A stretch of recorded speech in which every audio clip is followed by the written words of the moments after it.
I can feel the blood creeping up from the heathens. Got will, got fight, got pride, got reason. If they wanna go eat, then you know I'm gon' feed them. If you're coming for me, hope you're ready for a demon. I got eyes in the back of my head, I'm seeing. Take me for granted and you know I'm leaving. I'ma take what's mine with the webs I'm weaving. I could take this crowd from seeing to believing. Got a taste for blood and my tongue keeps bleeding from the words I spit. So sharp, so freezing, so cold. Behold, frostbite they feeling. I could take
Good Lord. Oh, can you guys hear me? My internet is really messed up, you guys. So if for some reason it goes out, I apologize, and we'll just keep trying and go for the fucking next day. I'm so irritated right now. I'm sorry. Sorry it took so long for me to come on here. I apologize. Okay. Hopefully everything goes smoothly. They are doing something with the internet outside of our home. So I think that might be the reason why, and that's why I couldn't get on here yesterday. So they're digging up a hole, and I don't know what the hell they're doing with it. I don't know what they're doing, but I don't like our internet provider anyway, so it really doesn't fucking matter right now. Hey, Care Bear. Hey, Victoria. Hey, Kix. Hey. How is everyone? Hey, stranger. Hey, Rianne. How are you guys doing? Hey, Felony Melanie 420. Okay. So hold on. Let me get everything situated here. I apologize for the wait. That happened to me a while back. They were in ground and walls, everything, no internet when I was, yeah, it is very, very irritating. And they've been doing it for a couple days now. Hey, Aesop, I don't know how long it's supposed to last, but it's driving me nuts. Because, I mean, yeah, we have, our phones, but even with our phone, we're with T-Mobile. So T-Mobile is really not that good. Sorry, they're not. So there's no way that I could use my phone, but I would prefer not to, because some people live stream on their phones. I don't, because it works better for me to live stream on my computer. I mean, I would if I had to, but I would prefer not to. So I'm here. That's all that matters. I'm so sad with the research I've been doing about sundown towns. It's 2022 and they still exist. That's horrible.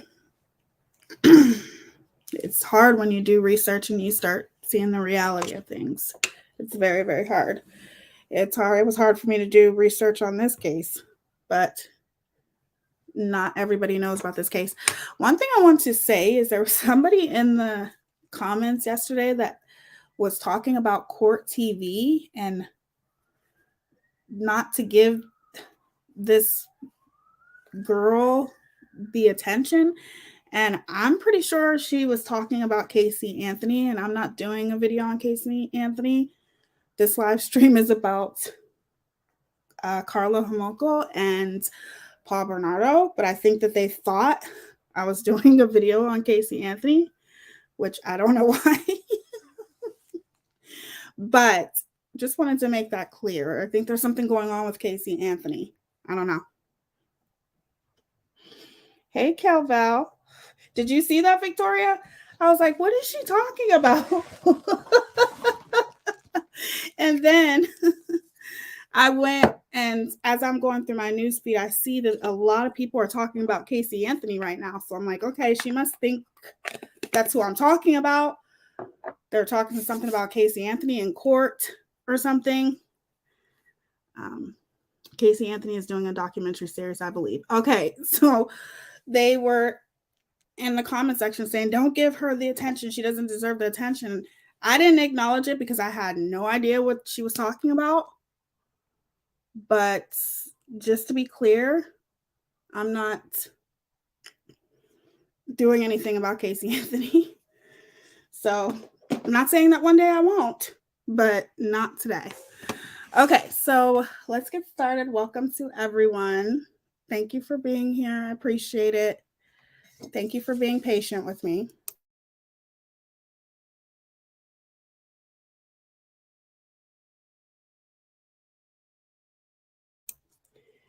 And we are going to get started on the last part of Paul Bernardo and Carla Homolka, the Ken and Barbie serial killers.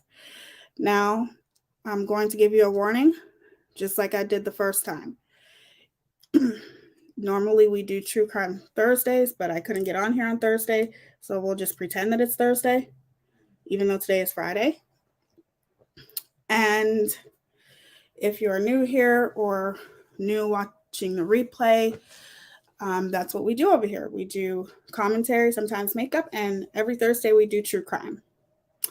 And this case is very, very sad, and I am going to get into the graphic details of things, not as much, but a lot more than some of the creators that you've probably seen, because I think it's important to shed light on what the victims went through.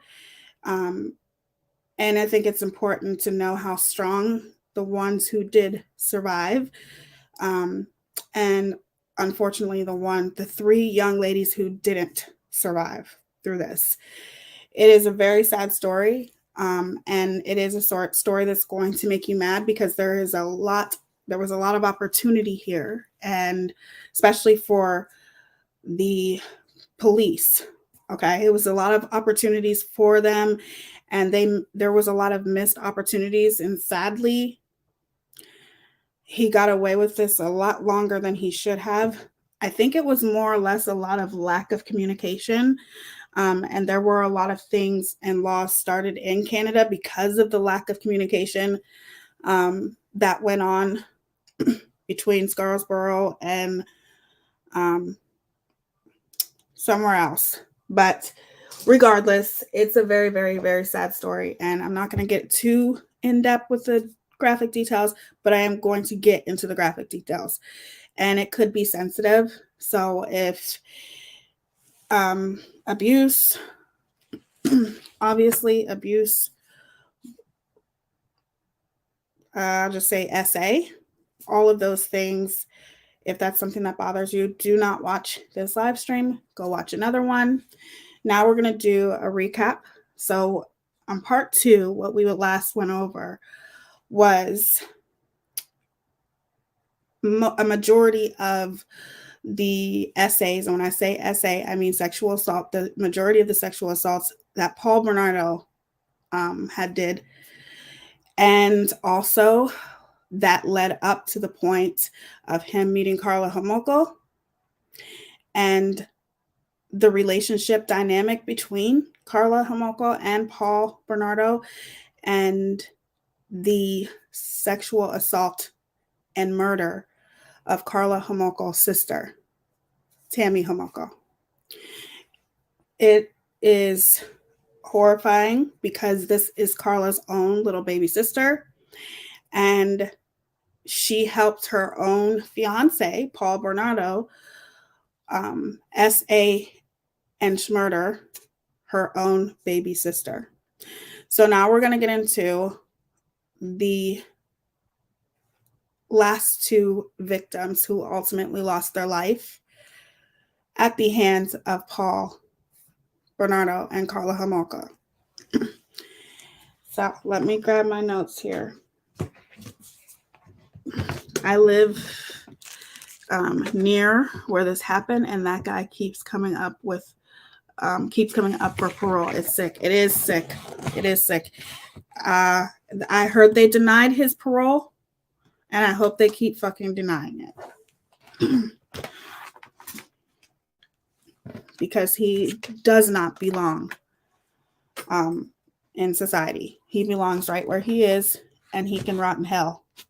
That's where I just, that man, he is such, and so is Carla. So now what we're going to ultimately get into is what they have done, what they did to Carla Homolka's baby sister, Tammy, who was only 15 years old and ultimately lost her life. Now, it was an accident, but it doesn't matter. It was still murder. And as I told you guys, I feel like even though Even though Carla says that she didn't mean to do it, I don't believe that. I believe she did that on purpose. I believe truly that Paul Bernardo was more sad about losing Tammy than Tammy's own big sister, Carla. I don't think Carla cared as much as Paul Bernardo did, which is actually really sad. I think it was an accident on Paul Bernardo's part as far as her losing her life, Tammy losing her life.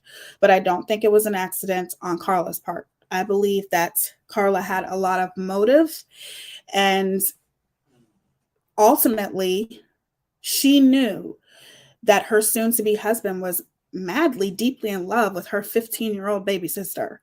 So she had all the motive in the world to get rid of her. And that would have been the perfect opportunity and the perfect excuse for her to make it look like an accident. I do not believe that it was an accident on Carla Homolka's part. Okay. So that is ultimately where we left off. And we are going to get into the second murder that happened. So let me pull up my notes here. Some of them are notes, and some of them are from 2 books that I read, the Ken and Barbie murders, and then also Invisible Darkness. Wonderful, wonderful books if you are interested in reading up more about this case. They are amazing books, and they get very, very in-depth. One of them is a lot more graphic than the other, but they get very in-depth. So hold on, let me get my notes real quick.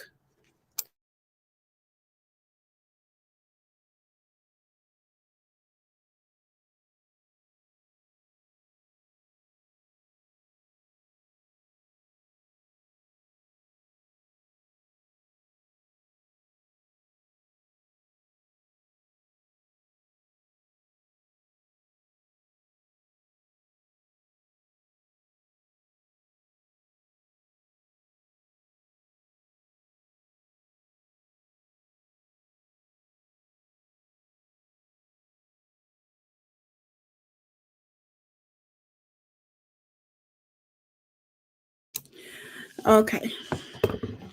Hold on, let me turn on my lights so I can see better here.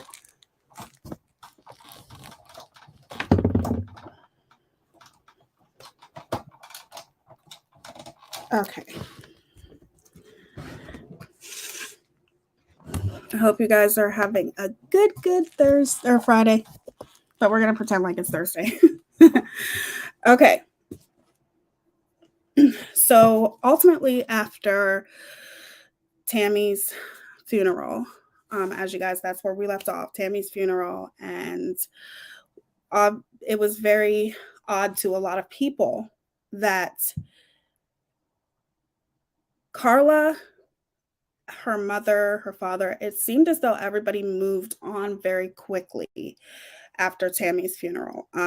It was very weird to a lot of outsiders, to a lot of their family, their next door neighbor who was very close to the family, just how soon they moved on. They buried her very quickly. They had her funeral very quickly. So that's ultimately where we left off.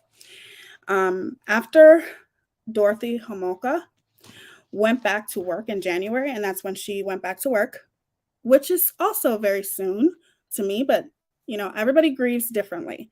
I try to take that into consideration. Not everybody grieves the same, but it was just very weird how quickly they moved on. I would be devastated for a long time.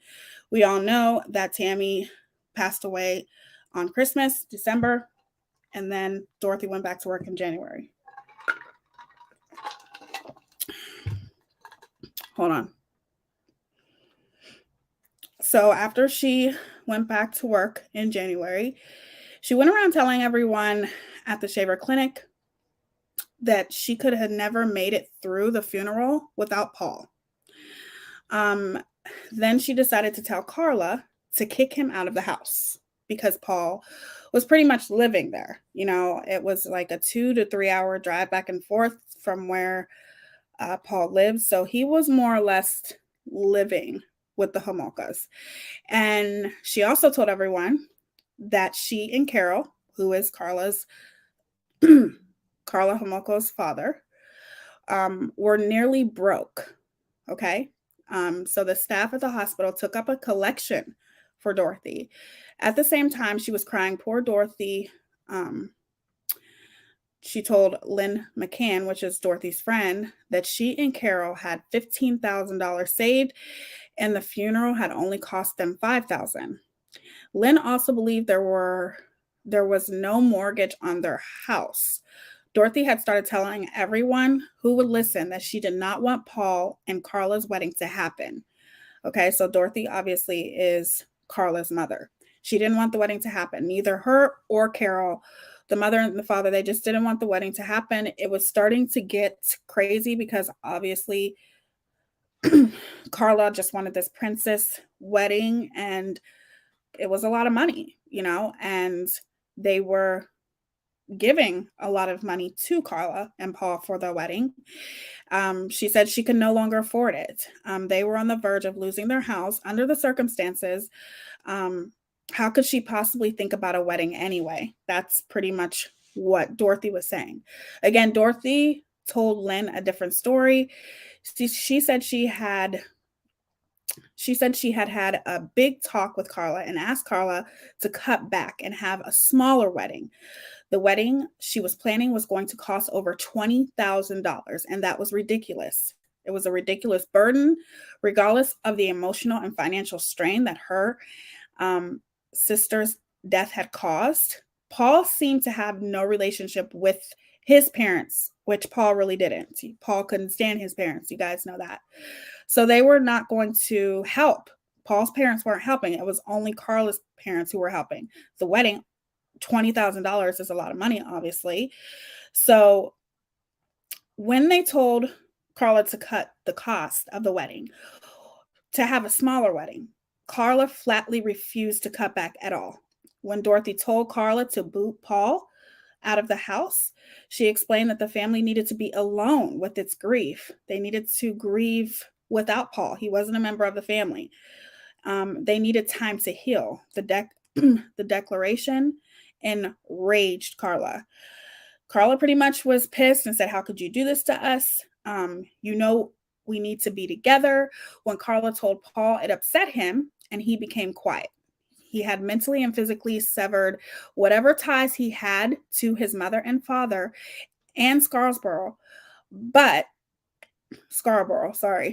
he took the news very badly and he went back home.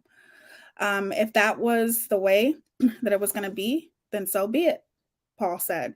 The Homolka's behavior was duly noted to Paul. He noted how they were acting, and nobody double-crossed Paul Bernardo, though. Nobody double-crossed him and got away with it. Just keep that in mind. His exile lasted 1 week. On Friday, January 18th, 1991, Sir Winston Churchill Secondary School held a memorial service for Tammy Lynn Homolka. In the school auditorium, Paul picked Carla up at the Martindale Animal Clinic and dropped her off. Paul did not want to go. Under the circumstances, Paul refused to attend. Carla chose not to sit with her parents and her sister during the service.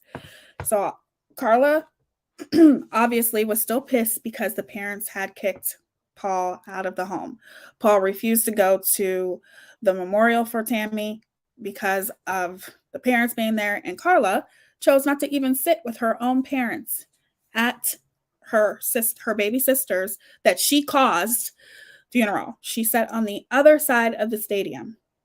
Afterward, Paul was waiting for her over dinner at Jack Astor's, a downscale in St. Catharines. It was like a restaurant in St. Catharines along Ontario Street Strip. They resolved to find a place where they could live happily ever after, happily together. They would call a real estate agent and find a nice house to rent. Dinner for two was, I think, at this restaurant, $35 something, $40, including a glass of wine. From the restaurant, it was an easy half-hour drive back toward Toronto and the Relax Inn in Burlington, where they rented a room for the night. They did not want to stay with their parents. They refused to stay with their parents after the memorial service for Tammy, they chose to rent a hotel. And was kind of ridiculous, in my opinion. Like, you're so mad. You guys are grown. You're about to get married, and you're so mad because your parents kicked you out of the home, and they didn't even kick Carla out. They just said that Paul needed to go because they felt like they needed time to grieve on their own. At the end of the day, what's wrong with that? They do need to grieve without Paul. And to be honest with you, I think they were kind of suspicious of Paul. That's why they kicked him out of the home. That's just my opinion. Okay, where was I? So, because Paul was no longer allowed in the home, and he was allowed there, he just was not invited to live there anymore. Carla and Paul decided, I might as well call them Paula. Carla and Paul decided that they were going to get their own home, which actually is a bad thing because that's when it got worse. Okay. They decided to go search for their own home. Many years before, the canal entrance had been moved a dozen miles south to Port Weller. Now Port Tallahassee, some of these words I cannot even read. Basically, that's where they were moving to. The Delaney's, Rachel and Brian, had made a successful hobby of buying houses, fixing them up, and flipping them. They had been doing it for years with various partners. But 57 Bayview was by far their most ambitious project, and now they were bleeding like stuck pigs. They were bleeding for money. Brian, a part-time male model in his mid-50s who also owned and operated sorry, you guys, operated his own business in St. Catharines, was under pressure, not only financially. His wife, Rachel, an insurance executive, 10 or 15 years his junior, liked to close. She was a stickler for quick resolutions. If they could not sell it at something, obviously, that they needed, they wanted to sell this home for $269,000, then obviously they weren't selling it for $269,000, so they figured they had to rent it. Otherwise, it was an open house and they would lose everything. So after trying unsuccessfully to sell for half of a year, they had just put it up for rent. Paul and Carla fell in love with this house, and the Delaneys fell in love with Paul and Carla. Paul and Carla had a way with people. They had a way with charming people and making people think that they were just this beautiful couple that everyone loved and admired, and they were just hardworking. And here's Paul working hard for his beautiful Barbie wife, and everyone always fell in love with Paul and Carla. So they decided to rent this home to Paul and Carla. Big mistake. The Delaneys did not stop to ask, who is this teenager and her fast-talking, jobless, bankrupt fiance, or how they could possibly afford such a steep rent, because the rent was actually very expensive. The Delaneys didn't even do a fucking credit check. Only on Carla. They did not do a credit check on Paul. If they would have done a credit check on Paul, they would have seen that Paul had just filed for bankruptcy. But they didn't do that. Carla was not old enough to have a bad credit rating, but she was a local girl, and that meant a great deal to people like the Delaneys. The rent was set at $1,150,000, you know what I mean, $1,150 per month. Paul said he was an accountant, so it did not matter much that Carla's monthly take-home pay was less than the rent. When the check for the first and last month cleared, that was all the character reference that Paul and Carla's new landlords needed. They walked away, counted their blessings. Paul and Carla was ecstatic, of course. That Saturday night, they checked into a Journeys Inn motel on the outskirts of Port Tallahassee. They needed to be close to their new home. They went to the movies and saw The Godfather Part 3 at the Penn Center Cinema. They walked by a number one pet center where Carla got her start. Their love strengthened, of course, because they got a home together. On Monday, Paul ordered the cable television service and changed the address on his driver's license to 57 Bayview Drive. On Tuesday night, they celebrated at the Port Mansion, a bar in Port Delhaussee. Their house was 3 times the size of the Homolka's tiny tinder box and very chic. It had a jacuzzi. It had so much space. It had French doors. It gave Carla a real attitude. Fuck my parents. My house is bigger than my parents. I'm better than my parents now, she thought. This was what they got for their inconsistency. Buried their youngest. Now say goodbye to their oldest. That's what Carla was thinking. In Carla's wedding planner, she noted that Patience by Guns N' Roses was their favorite song, She's Having a Baby, their favorite movie, and Saturday Night Live and David Letterman Show was their favorite television programs. On January 30th, 1991, Carla marked in big block letters, move. And they did. On February 19th, Carla wrote her friend Debbie Purdy a long letter. She told her all about her research into the Rottweilers and their bloodlines and how much they cost and how committed Paul was to getting her a dog.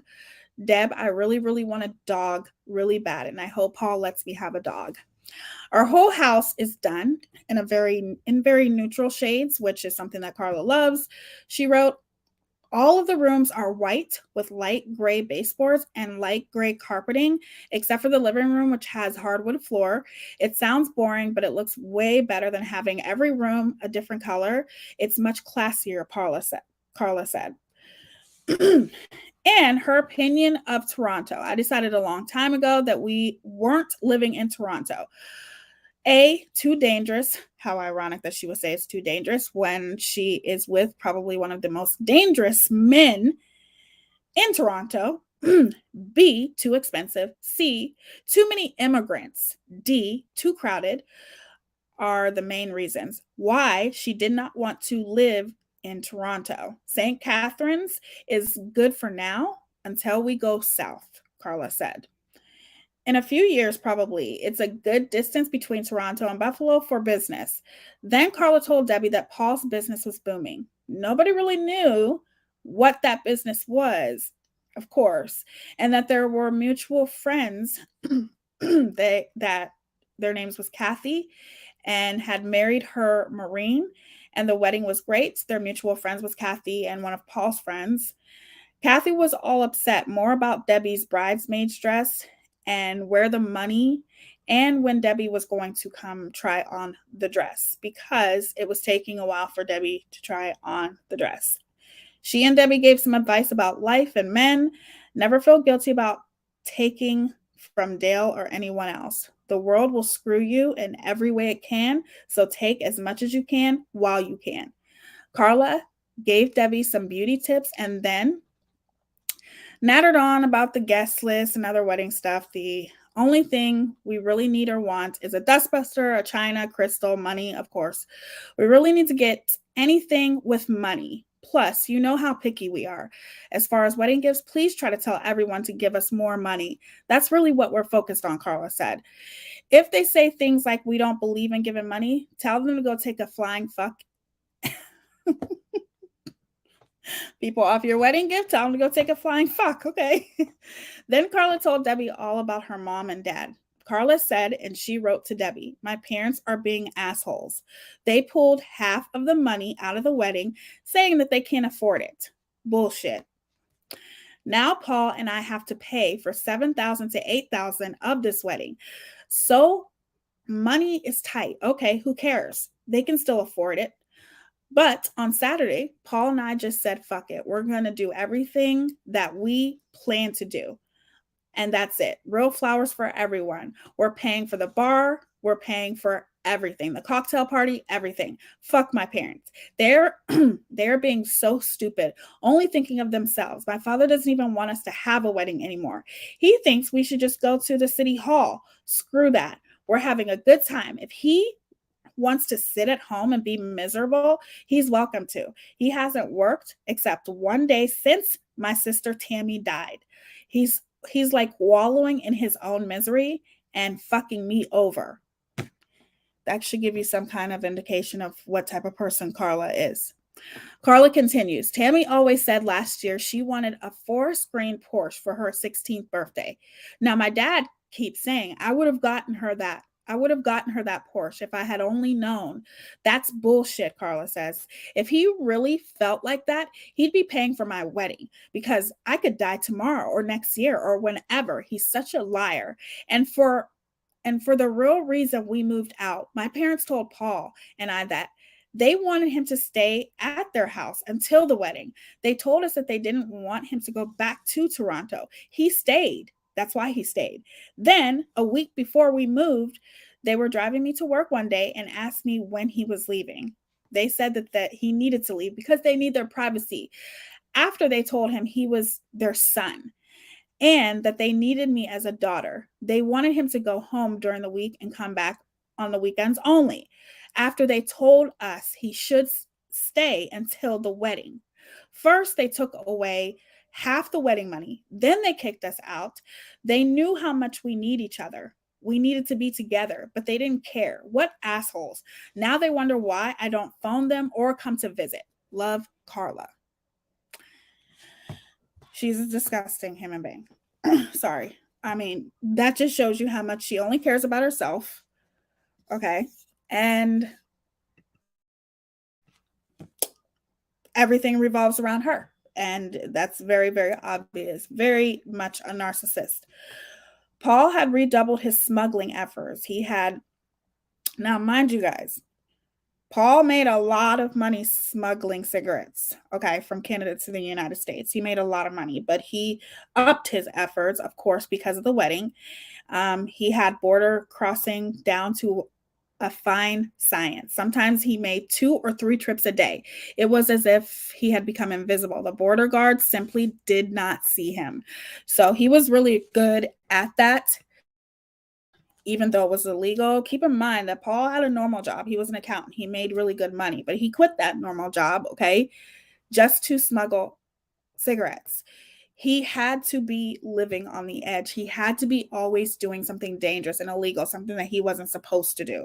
That's how Paul Bernardo was. And it's a shame. He couldn't just live a normal lifestyle. He had to be doing something illegal, living on the edge. Not only is at this time he's raping women, but in that same sense, he's also smuggling cigarettes across the border. You know what I mean? Hold on, let me get my drink real quick.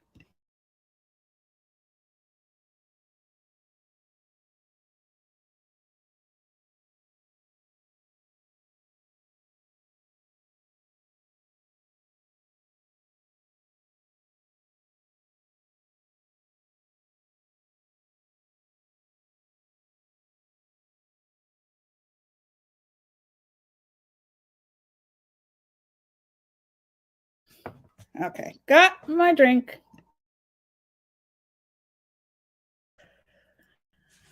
One of Carla and Debbie's best girlfriends, former exclusive Diamond Club member, in good standings, a big, talkative, permanently perm blonde named Kathy Wilson, had just married.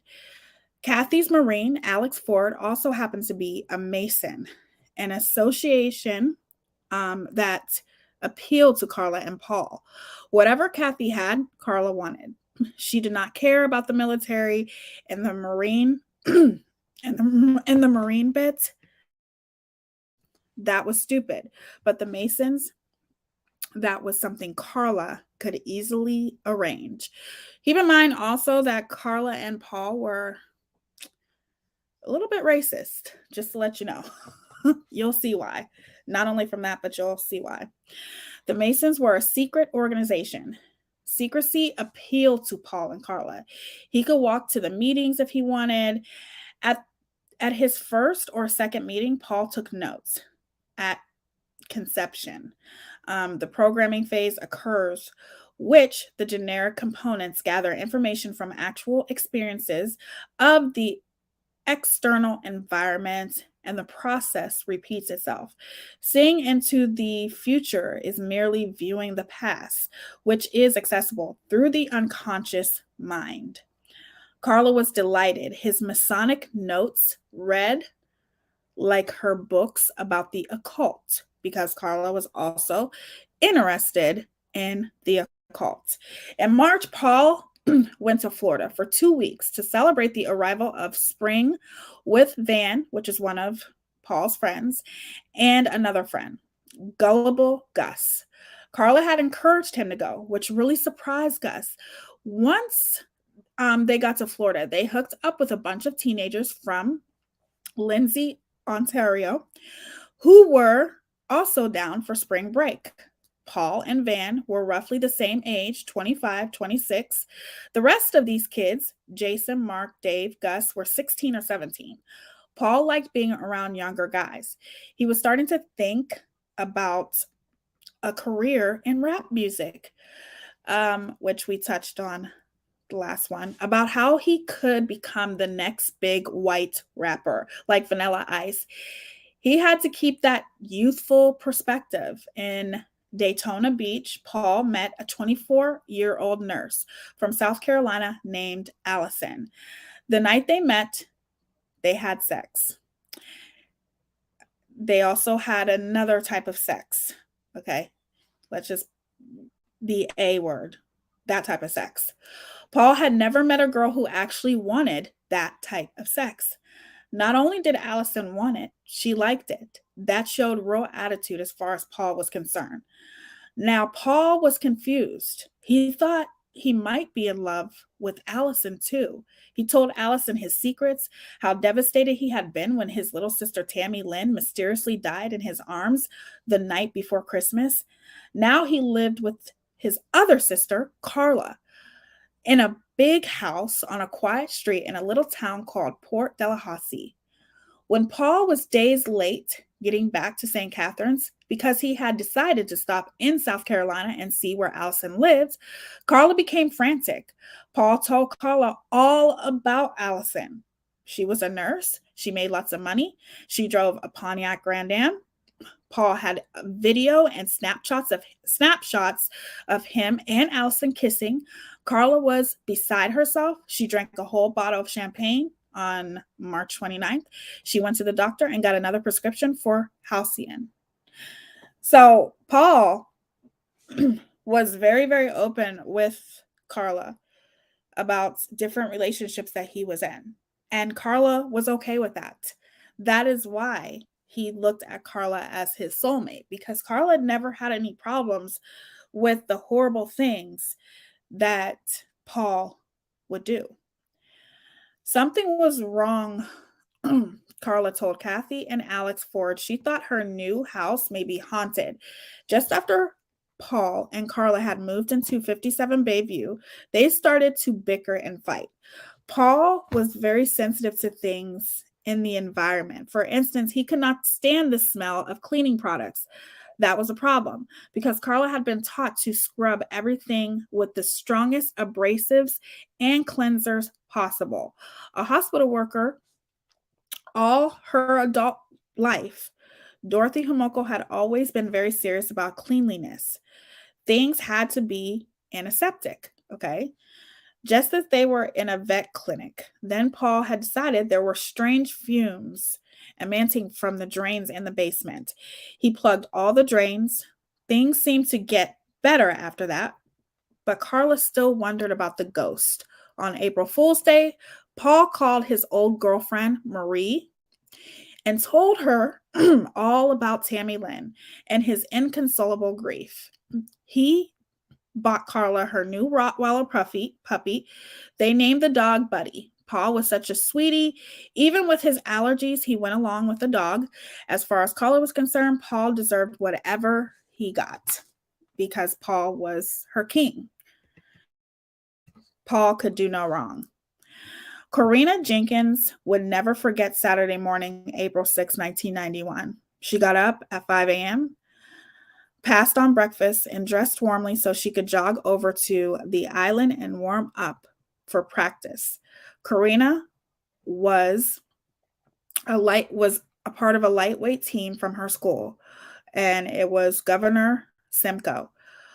Rowing, rowing was a big deal in Niagara.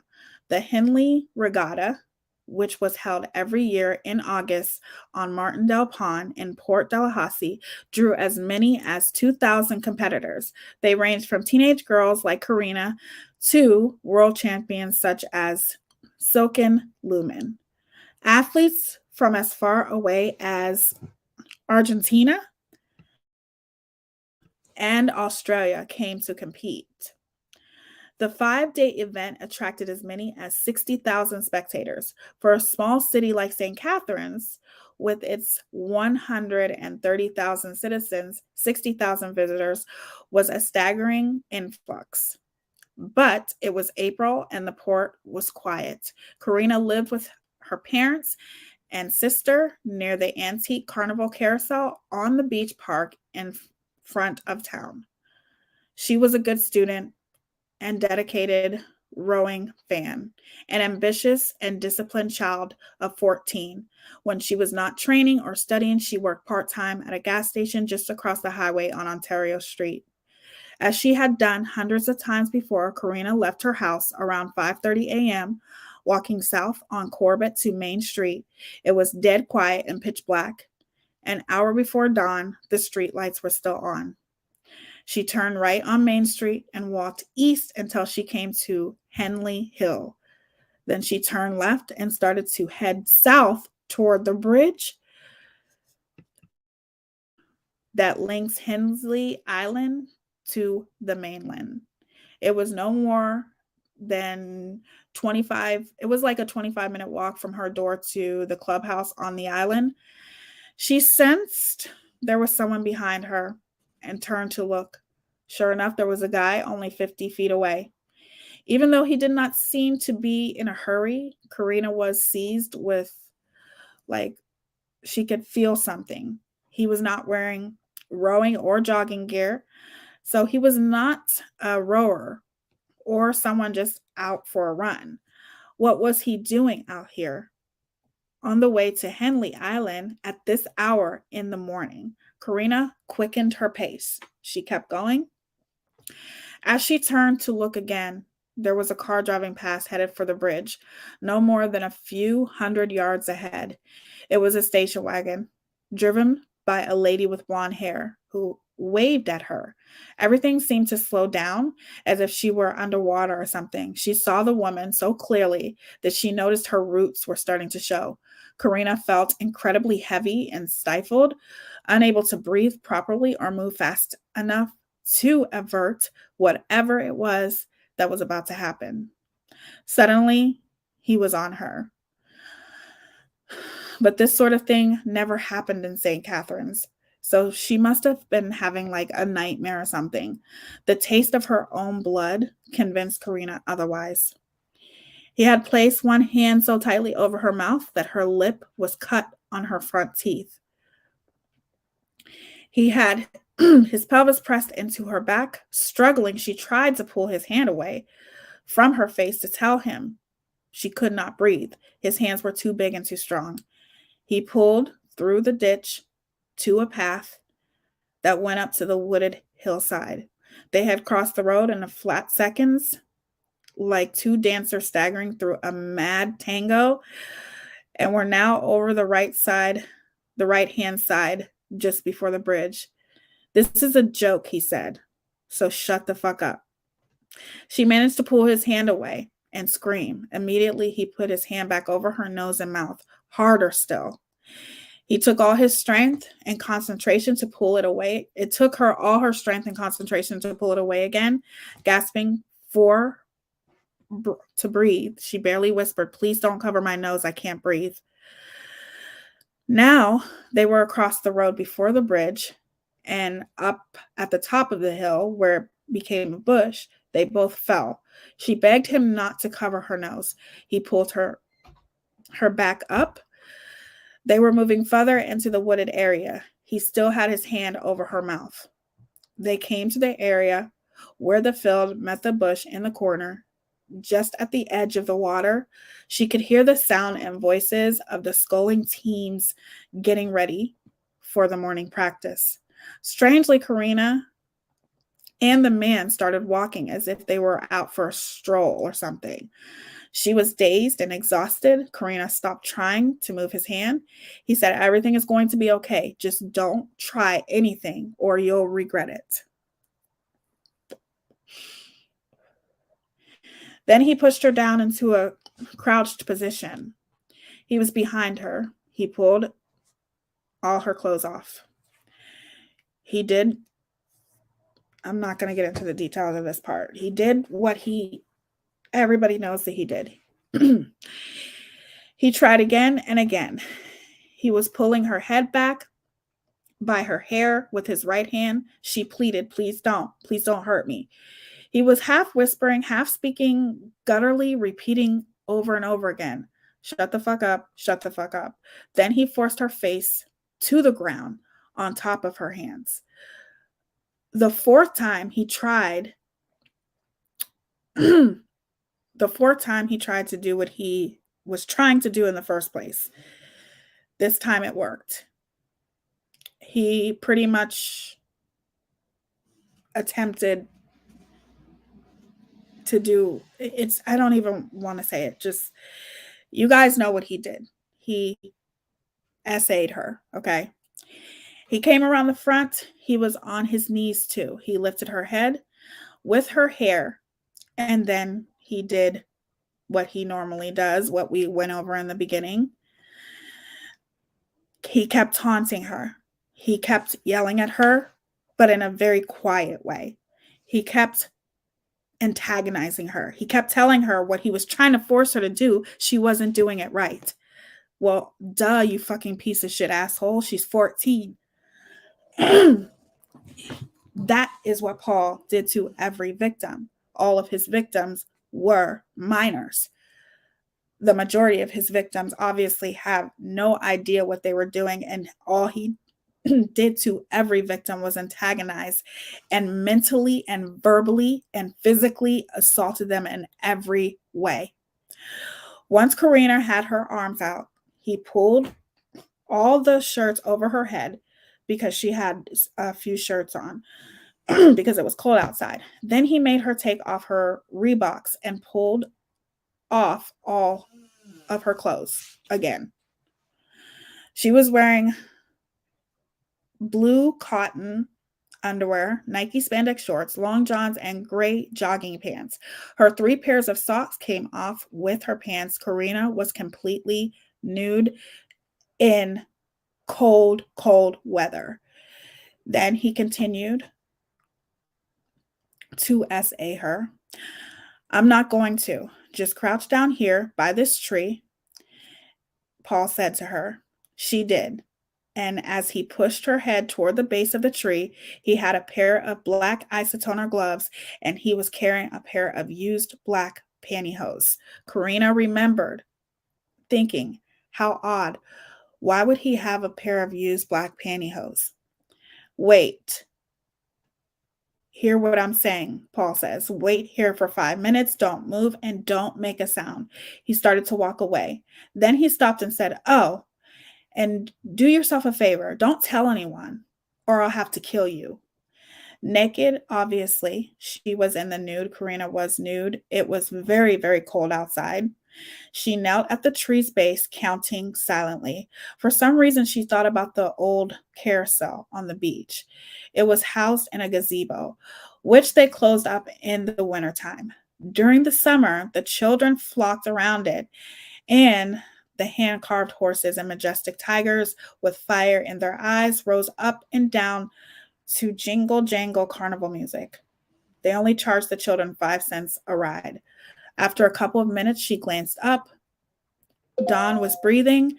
There were a few swans on the pond. She was alone, sobbing. She gathered up her clothes from where he had scattered them all on the hillside. She ran back to the road, and her friend Marilyn was driving by with her father, and they stopped. They called the police. When Carla woke up on Saturday morning, she discovered Paul was not in the house. Carla was worried. He had gone out for the night.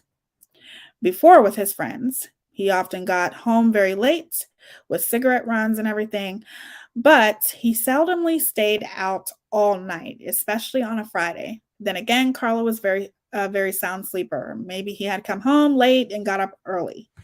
She went downstairs and started to make herself something to eat. Suddenly, the door to the garage opened and he came in. He had something in his hands. He looked really happy. Carla was relieved. Karina told the police that her attacker was about 6 feet tall, muscular, with brownish blonde hair, pretty short on the top, but it seemed to go down the back of his neck, the way some guys were wearing their hair back then. She got a good look at him. He was clean cut. He did not smell. He was probably in his 20s. He had on a green and black sweater and blue jeans. They took her to the hospital and administered a rape kit. "Where were you?" Carla asked Paul as he came through the door from the garage. Paul says, "I just raped a girl," he replied. He was so excited he could hardly hold still. He was just like a little kid. Then Paul showed Carla the rowing shell he had in his hand and explained he had decided to take it because he thought he had got something on it and did not want them to be able to do any forensic testing. He was going to burn it in the fireplace. Hold on.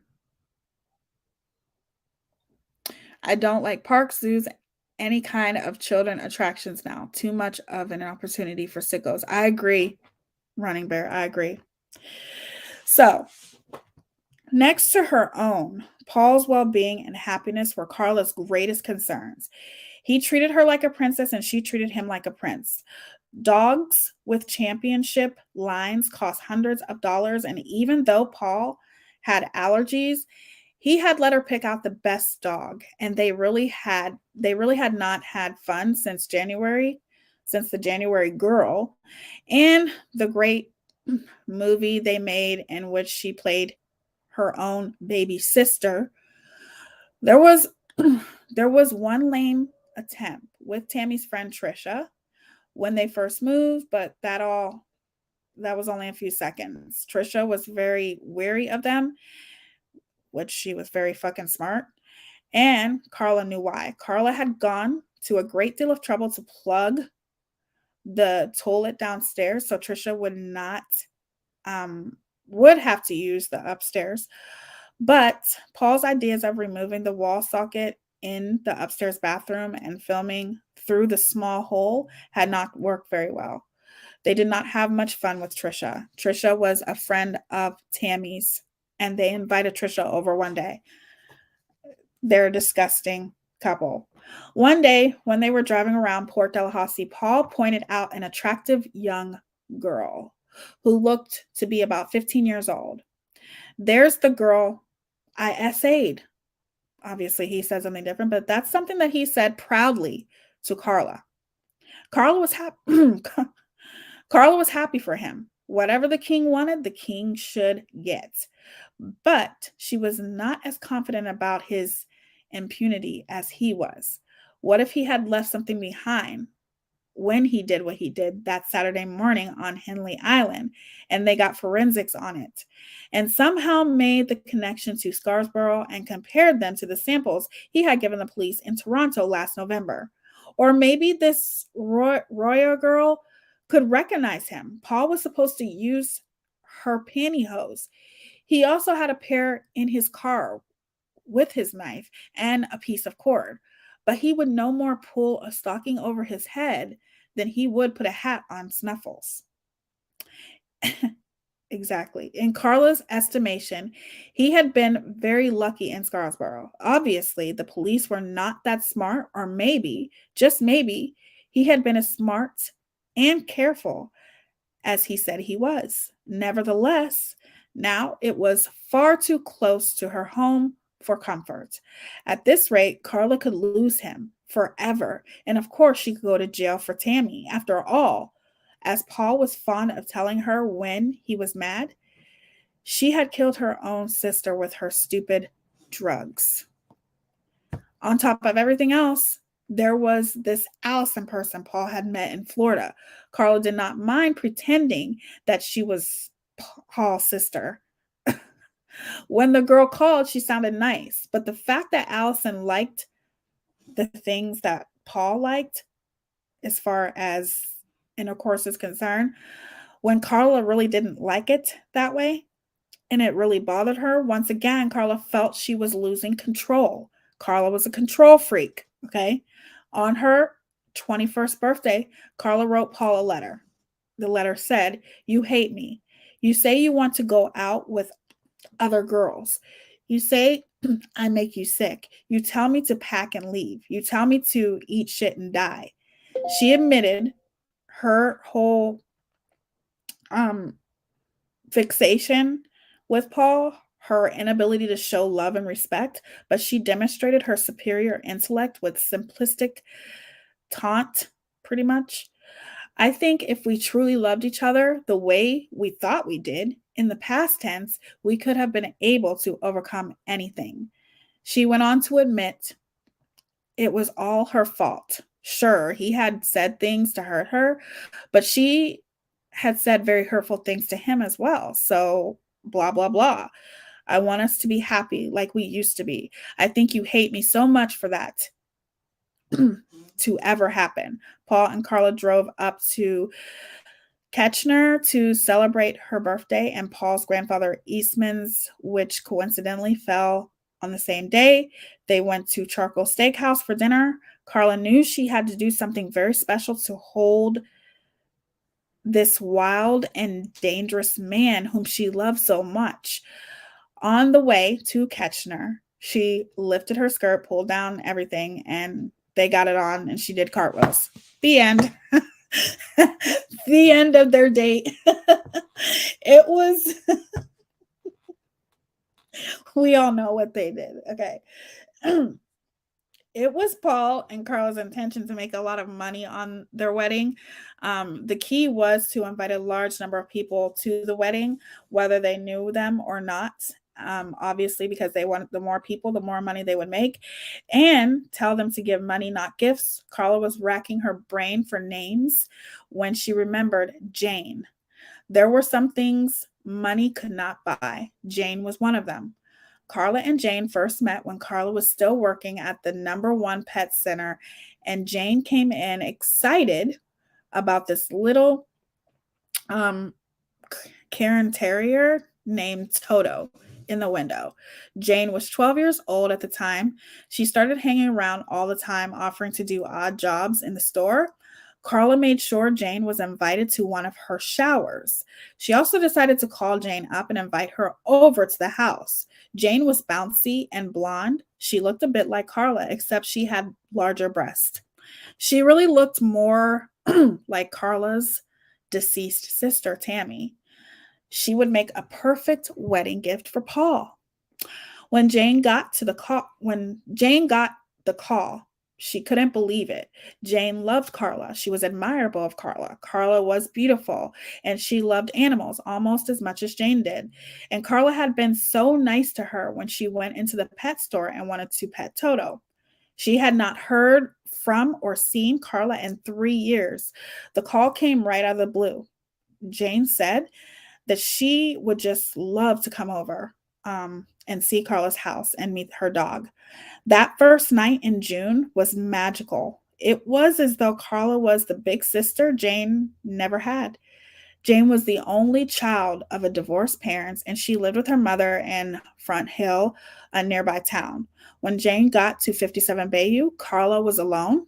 Carla told her that Paul, her fiance, also lived there, but he had gone out for the night. It would be just like a pajama party or sleepover or whatever. Carla told Jane. Carla and Jane had a great time. They walked into town and Carla bought Jane dinner. They talked and got caught up on all old times between her and Tammy.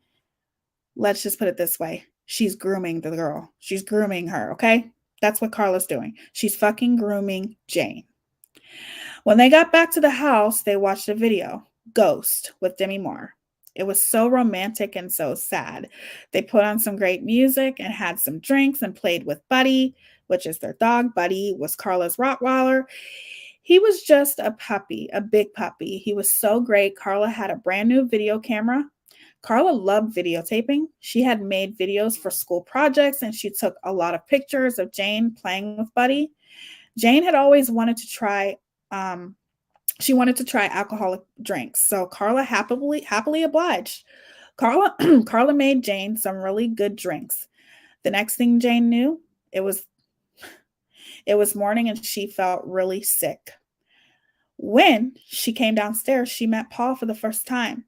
She then threw up. Paul and Carla drove her home.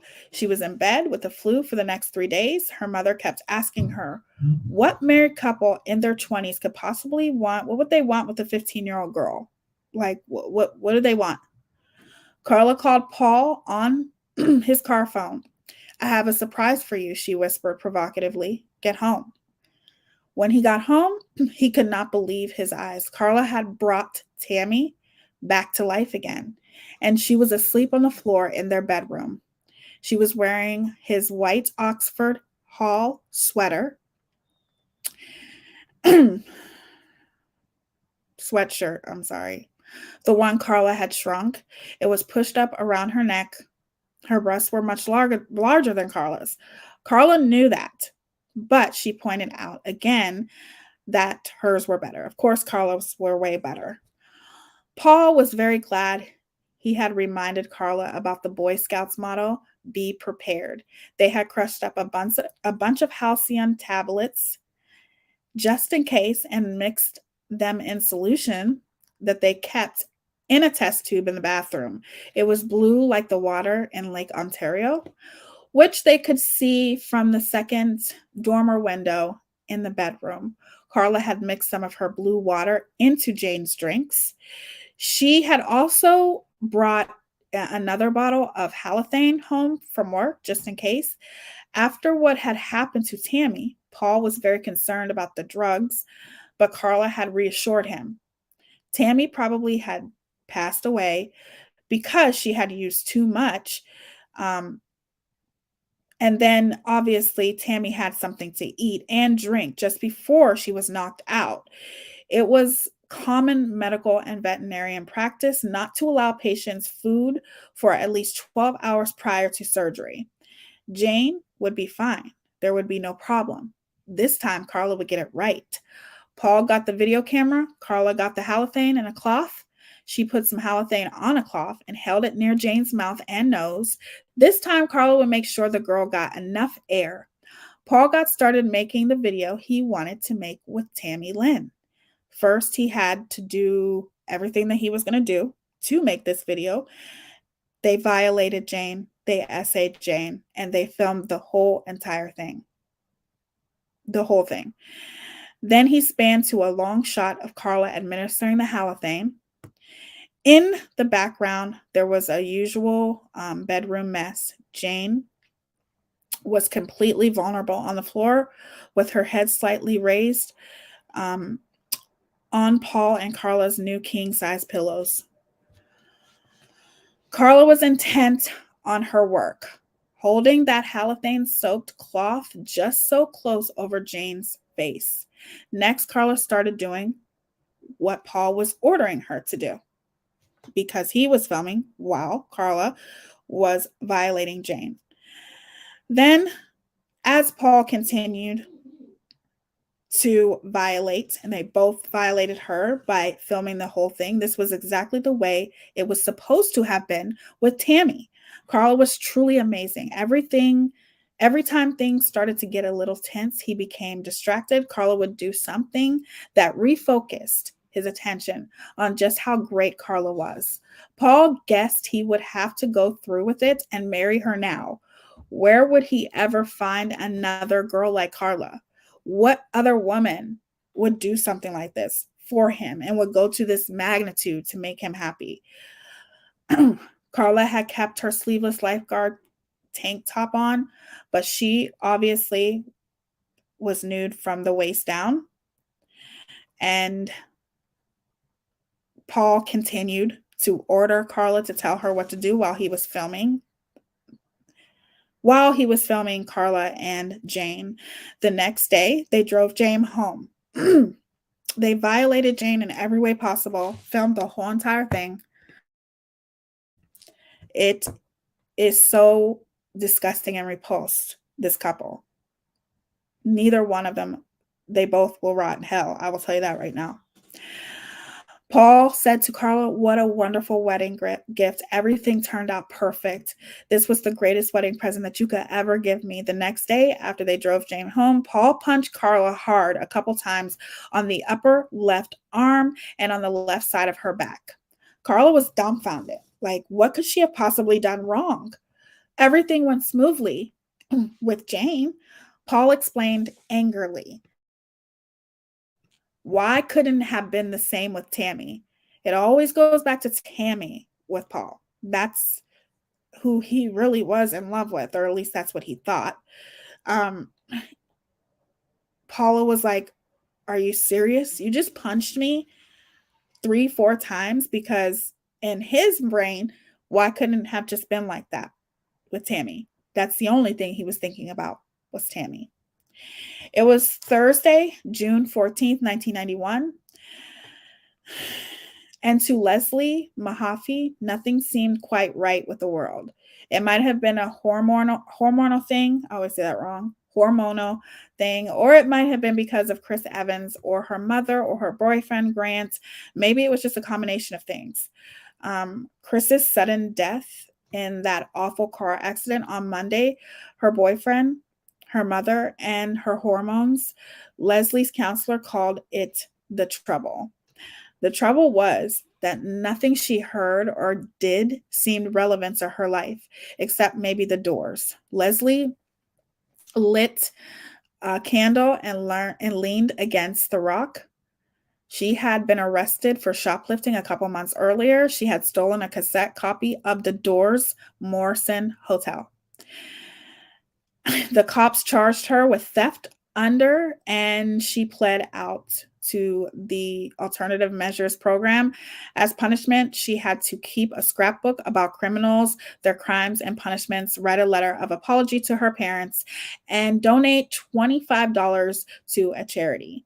Now she was seeing a counselor, but now spring was gone with its scattered sun, and Chris Evans was dead. She had just come from a funeral home where they had a kind of wake that would be extended to tonight at the Rock. There had been a so-called field party. It seemed a lifetime ago, but this was Thursday. The accident had happened on a Monday night, and 6 kids, including Chris, had gotten to somebody's car and taken off and lost control over the crest of a hill on a side road, and collided with a huge old maple tree. Now 4 of them, including Chris, had joined the spirits in that tree. It was not entirely true that Chris was Leslie's best friend, but knowing a dead person was a bit like knowing a rock star.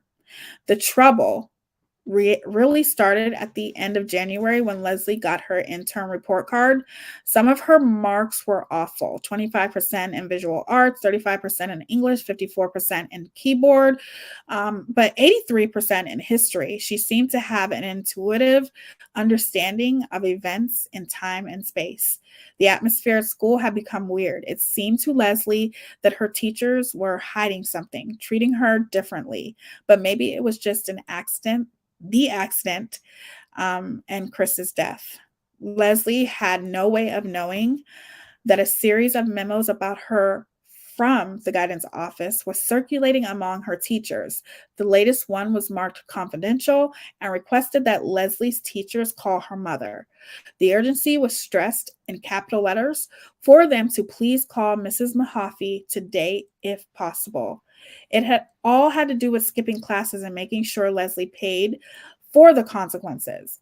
Teachers were told not to let Leslie know that her mother was contacting them. Debbie McCoffey, advised that Leslie is a student who does respond well to praise and will work to achieve it. When Leslie did find out, it did not really surprise her. After all, her own mother had gone to a justice of the peace and sworn out a warrant of apprehension so that the cops could arrest her when she ran away from home. This is important for you guys to keep in mind because you might have a problem with what's happening, and you need to know why and what was happening between Leslie Mahaffey and her mother. Leslie had been trying to do the right thing. A few Saturday nights earlier, Leslie had even phoned home from her friend Nina's house to ask permission to go to the movies and see The Silence of the Lambs. Her mother did not think that was a good idea. Instead of going home, Leslie had gone to one of her friends. His name was Eric. He had a party. They got stoned. She did have intercourse with some guy named Jay Booth and stayed at his place. He was 20 and lived in room 12 at the Crestwood Motel.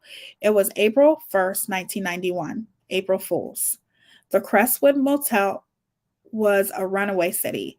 Leslie's friends, Nikki and Kristen Fee, were in room 9. Nikki's dad had even given her money to rent the hotel.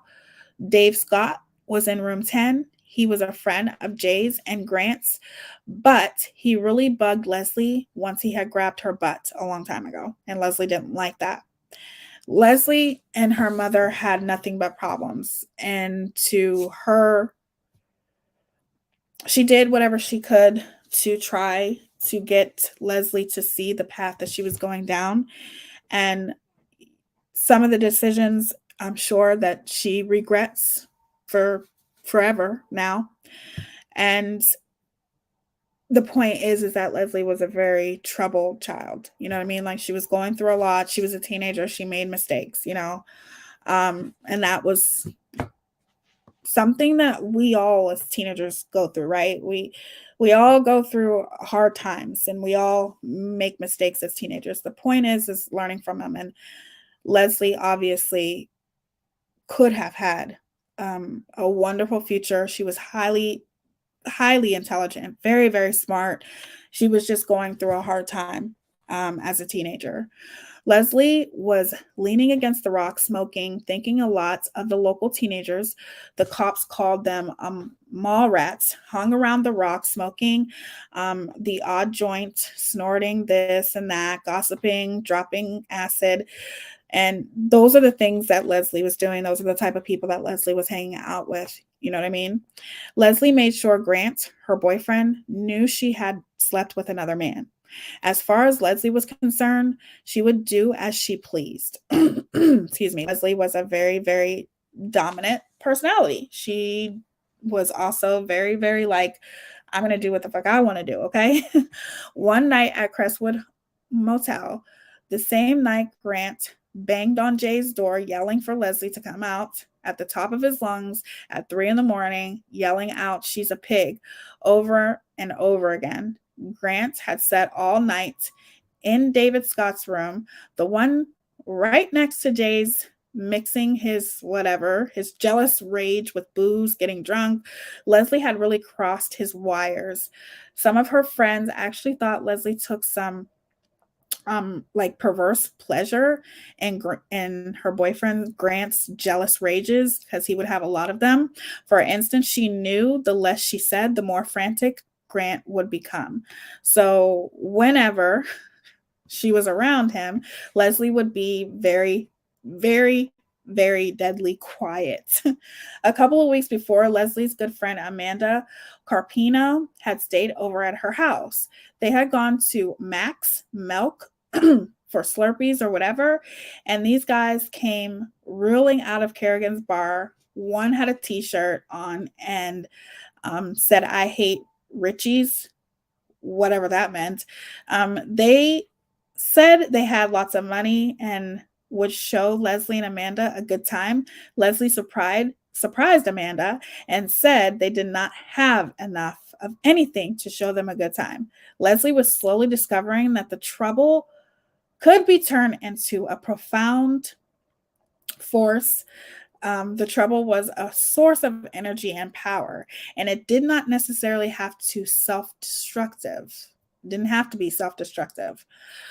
After the police picked her up at Crestwood, drunk at 3:30 in the afternoon on a Friday, April 12th, and took her home, she had run away again. So Leslie also ran away a lot. Her mother made her dad take the warrant of apprehension over to the police station again, but Leslie eventually went back home. Mostly, excuse me, of her own accord. Nikki convinced her. Who was 16, was like an older sister to Leslie. Nikki called the police, and they picked Leslie up in front of the Miracle Food Mart and took her home. This time, Leslie stayed and went back to counseling. She made a couple of deals, a few concessions, no drinking, no skipping school. Her parents set up a reward system, allowance on a daily rather than weekly basis, another 5 minutes on curfew if she missed curfew for every week endured without any incident, stuff like that she would get rewarded for. So if she never missed curfew, she would get rewarded for that. Leslie knew she probably should not be drinking and screwing around all the time. She made it through.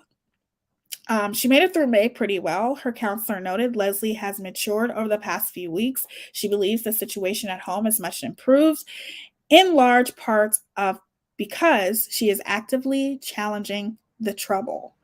Chris and the other 3 dead kids were going to be buried tomorrow. Leslie ironed the waves out of her long blonde hair and pulled on a pair of cutoff jean shorts and her navy kangaroo Georgetown top. She slipped into her leather deck shoes and walked over to the supercenter, met Amanda, went to the Rock for a cigarette, and at 11:15 a.m., challenging the trouble, she went to school to write an exam. Obviously, Leslie had some problems, okay? But she was trying to get it together. She was trying to make things better with her parents. Just taking a drink. Okay, exaggerated when the dejected or walking deliberately, the men in the Bernardo clan list back and forth on rather large feet, toes pointed out at cartoon angles. If on a mission, their gait becomes more pronounced, their bodies leaning toward the anticipated destination, heads hunkered down, not at all unlike the Gotham City bound Penguin, as Burgess Meredith played him on the old Batman television series. Paul Bernardo was a walking testament to the idea that people become what they behold. He walked exactly like the stepfather. And by the way, Paul was walking on this fine summer afternoon. It was obvious that he was on a mission. By June 14th, 1991, Paul Bernardo had achieved one of his goals. He had fully affected that Baywatch look. 6 feet tall, athletic, lean, muscled, tan, with the boyish open face and blonde hair buzzed on the sides, a bit longish on top, with the, sophisticated style and hairstyling, and he looked like every girl's dream at that point. At least to him, he thought he was. He had parked the gold Nissan 240SX in Market Square and was headed toward the courthouse to retrieve a marriage license. Since Carla worked and he was now self-employed, and Forbes had figures where his he had obtaining the marriage license was the least he could do, because Carla did everything else. She planned the wedding. She did all the shit. So he had to do something. So he went and got the marriage license. As usual, Market Square, in the heart of the beautiful downtown St. Catharines, was a hive of activities. A large area with a few hundred metered parking spots. The square was bound by municipal buildings and the mayor's office, the library, and a burger and beer joint called Gord's Place. Every Tuesday, Thursday, and Saturday morning, a few dozen vendors took over 50 or 60 parking spaces and set up booths from which they sold fresh produce and meat and flowers. Directly, behind the library was the Niagara Regional Police Headquarters, where Paul and Carla had been questioned the night Tammy Lynn died. Paul was parked directly in front of the Blue Mermaid velour upholstered restaurant, which was patronized by lawyers and judges. Paul crossed Church Street and disappeared through the courthouse doors. St. Catharines sits on a level plateau surrounded by what an early pioneer described as a country which for beauty and fertility cannot be surpassed on the continent. That country, which is known as Niagara Peninsula, produces some of the finest wines, produce, and flowers in the civilized world. There were dozens of successful vineyards, market gardeners with massive greenhouses, wealthy farmers, and multi-million-dollar perennial bulb and cut flower industry that exports $1 billion worth of tulips, geraniums, and lilies annually to the United States. Characteristics of the atmosphere that has always defined the Niagara region, the peninsula is not, in fact, a peninsula, but a narrow bridge of land between Canada and the United States, bound by Lake Ontario. On the north and Lake Erie to the south. All that separates St. Catharines and the Niagara region from the United States is 12 miles and a devastating waterfall.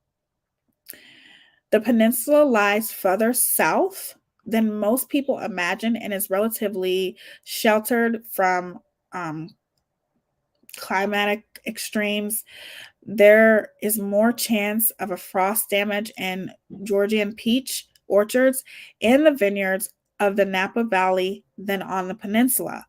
But agriculture alone could not sustain St. Catharines, not with so much cheap stuff like power nearby.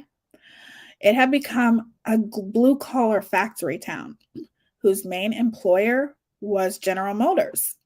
And I used to work at General Motors too. The population of St. Catharines was comprised of hardworking people who had come under siege as the economy forced the closure of hundreds of North American plants and factories. St. Catharines had the second highest rate of unemployment in Canada. There was an atmosphere, quiet hysteria and chaos from which Paul Bernardo derived from that. He also liked the small city's proximity and the ease of access to the United States. That and a daughter of the city, his beautiful, blushing bride-to-be, Carla Lynn Homolka, whose name he dutifully printed on the requisite forms. When was the bitch born? Paul was thinking in his head. Paul often called Carla the bitch, quietly and in public. Mr. Homolka was always calling Mrs. Homolka the old bitch. It was really a term of endearment, really, to them. That's how they looked at it, a term of endearment. It was something that they just thought was cool, I guess. "I beg your pardon, sir," said the clerk. Paul smiled and waved her off, concentrating on the forms. Carla was born on May 4th, 1970. That would make her 21 already. Perhaps he should call off the wedding. She was getting a bit long in the tooth and did not even act like a virgin anymore. He and Carla were to be married in 2 short weeks on Saturday, June 29th at St. Mark's Church in Niagara on the lake. And that was going to be supposedly one of Paul's best days of his life. Their wedding was going to be the best. Maisie Jackson, the big Irish woman at the Queen's Landing who organized the wedding for the hotel, told them that their wedding was almost the largest and most lavish she planned in her 20 years as a professional wedding planner.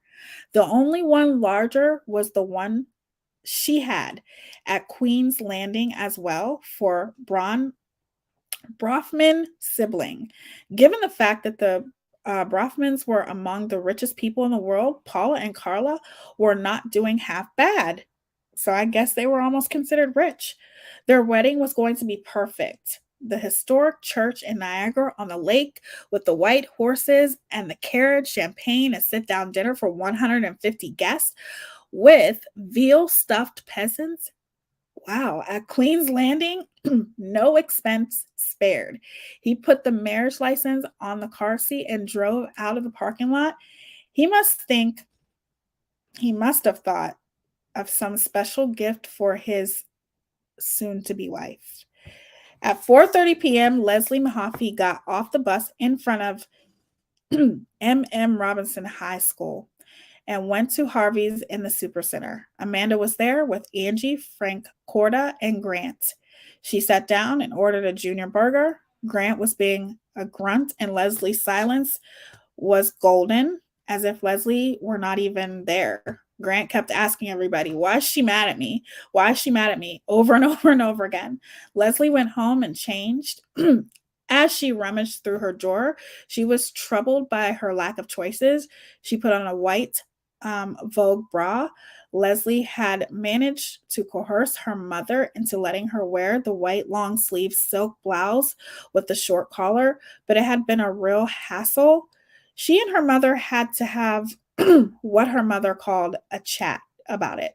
Leslie could wear it, but her mother wanted it back without anything spilled on it. Leslie finally, reluctantly selected her beige walking shorts with the pleats and a slash pockets. They were knee length, so she rolled them up to shorten them a little bit. She chose her flat leather whites, accessorize and coordinate. She noticed that her imitation opal mood ring had turned black. There was certainly nothing she could think about that. I don't know why it would turn black. Usually it would be green or orange, but she was on her way to the funeral home. It was around 7 o'clock. They were going to make a cigarette run. Carla always went with Paul whenever she could. The guards never bothered stopping a young, good-looking, well-groomed couple from St. Catharines, as in most things, the key to that is they looked innocent, so the cops never stopped them, pretty much. It took them about 10 minutes to get to the Whirlpool Bridge off 3 international bridges in Niagara Falls. It was the least technological, sophisticated, the least busy, and seemed to have the least staff, which helped Paul. Paul felt good. He had succeeded in profoundly changing his life. Instead of $35,000 annually taxed at source, he often made $15,000 a month tax-free by smuggling cigarettes. And what was the risk? Customs would confiscate the cigarettes. That's it. If they found them, whether they would lay charges or not was a toss-up. Even if they did, the fines were minimal. St. Catharines, sir, just over for dinner, he would say, and Carla smiled demurely as they waved through. The real rush was coming back, a convenient feature in this model Nissan. Many concealed compartments built into the door panels. Paul could staff up to 60 cartons of cigarettes and 64-ounce bottles of liquor in the doors and behind the speakers. Carla used black pantyhose were fitted around the bottom of her panels. If the customs agent used mirrors or a flashlight, all he would see is the black. So they would never be able to see all the smuggling that they did with the cigarettes. What else could one expect from the What else could one expect if they are smuggling cigarettes, though? It's not really going to be looked at if you're looking at this innocent couple. You know, they're not going to think anything of it. They're just going to think they're a couple going where they say that they're going to go, right? So there was all this assembly, when it comes to when they get ready to cross over with the cigarettes and the alcohol, it was a lot for them as far as all of the packing that they had to do with the cigarettes and the alcohol. Most of the time, Carla never worried. She was more or less looking at Paul with that trusting sense of, she just felt very trusting of Paul. And the reason why she would always go with Paul is because they wouldn't look at Paul.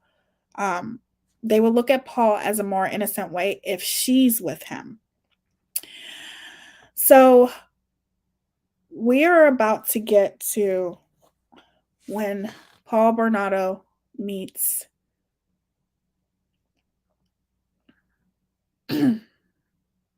sorry, you guys. We're about to get to when Paul meets Leslie. Okay. This part I will get into the details. Not in depth, but enough to where you guys understand what Leslie went through. Okay. So trigger warning, but this is a trigger warning all through this video, right? You guys know that. So hold on. I have to find my notes.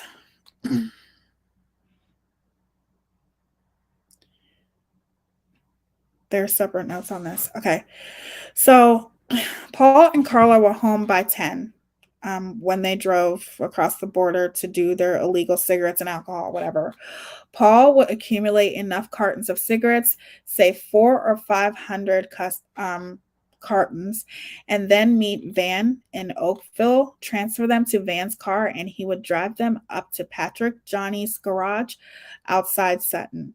At 10:45 p.m., Paul called Van from the house. They agreed to meet at the usual spot. The fashion magazines all said accessorize. Leslie decided to wear her big gold hoop earrings. Her mother drove Leslie and her friend Angie to Smith's funeral home. Leslie and Angie stayed for about an hour. Leslie left the funeral home and went to the Super Center, where she met Amanda. They walked over to the Rock with Hank Corda and Jim Mahan. Sometime between the time Leslie left the funeral home and arrived at the Rock, her mood ring changed colors. She did not know why, but she got happy. The Rock was like a magnet. By the time they got to it, there must have been 200 people there. Somebody was playing The Doors loud, which is Leslie's favorite band. There was cold beer. Leslie liked cold beer. She was in the zone. Amanda came over to say goodbye around 10:30 p.m. and Leslie hugged her. Leslie had never hugged Amanda before, but that was the kind of mood Leslie was in. Jason Booth was watching her. She was just a little social butterfly all night. She was flirting from one group to the next, sipping a beer here and there, a beer there, here and there. With her sisters, Christine and Brenda, Barbara, Edie, a 30-something divorced mother, decided to go to Jake's Roadhouse around 9:30 or 10 p.m. Jake's was a popular bat in Burlington. Barbara's children, Brooks and Shia, were at the Rock. There was some kind of wake for those poor kids who were killed on Monday night. So Barbara pretty well had the evening to herself. She was standing at the bar when a guy came up from behind her. "Do you believe in angels?" he asked.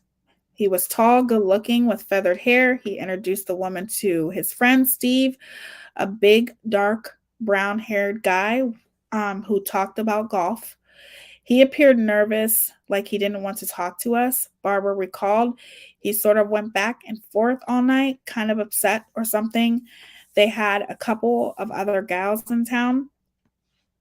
Sometimes the blonde-haired guy did not make sense.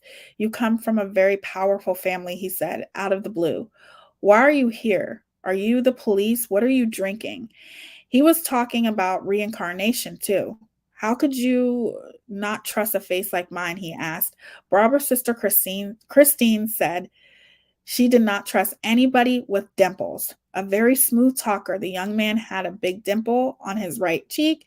He said he was an accountant from Toronto. When Christine talked to him about Jesus and repenting, his demeanor changed.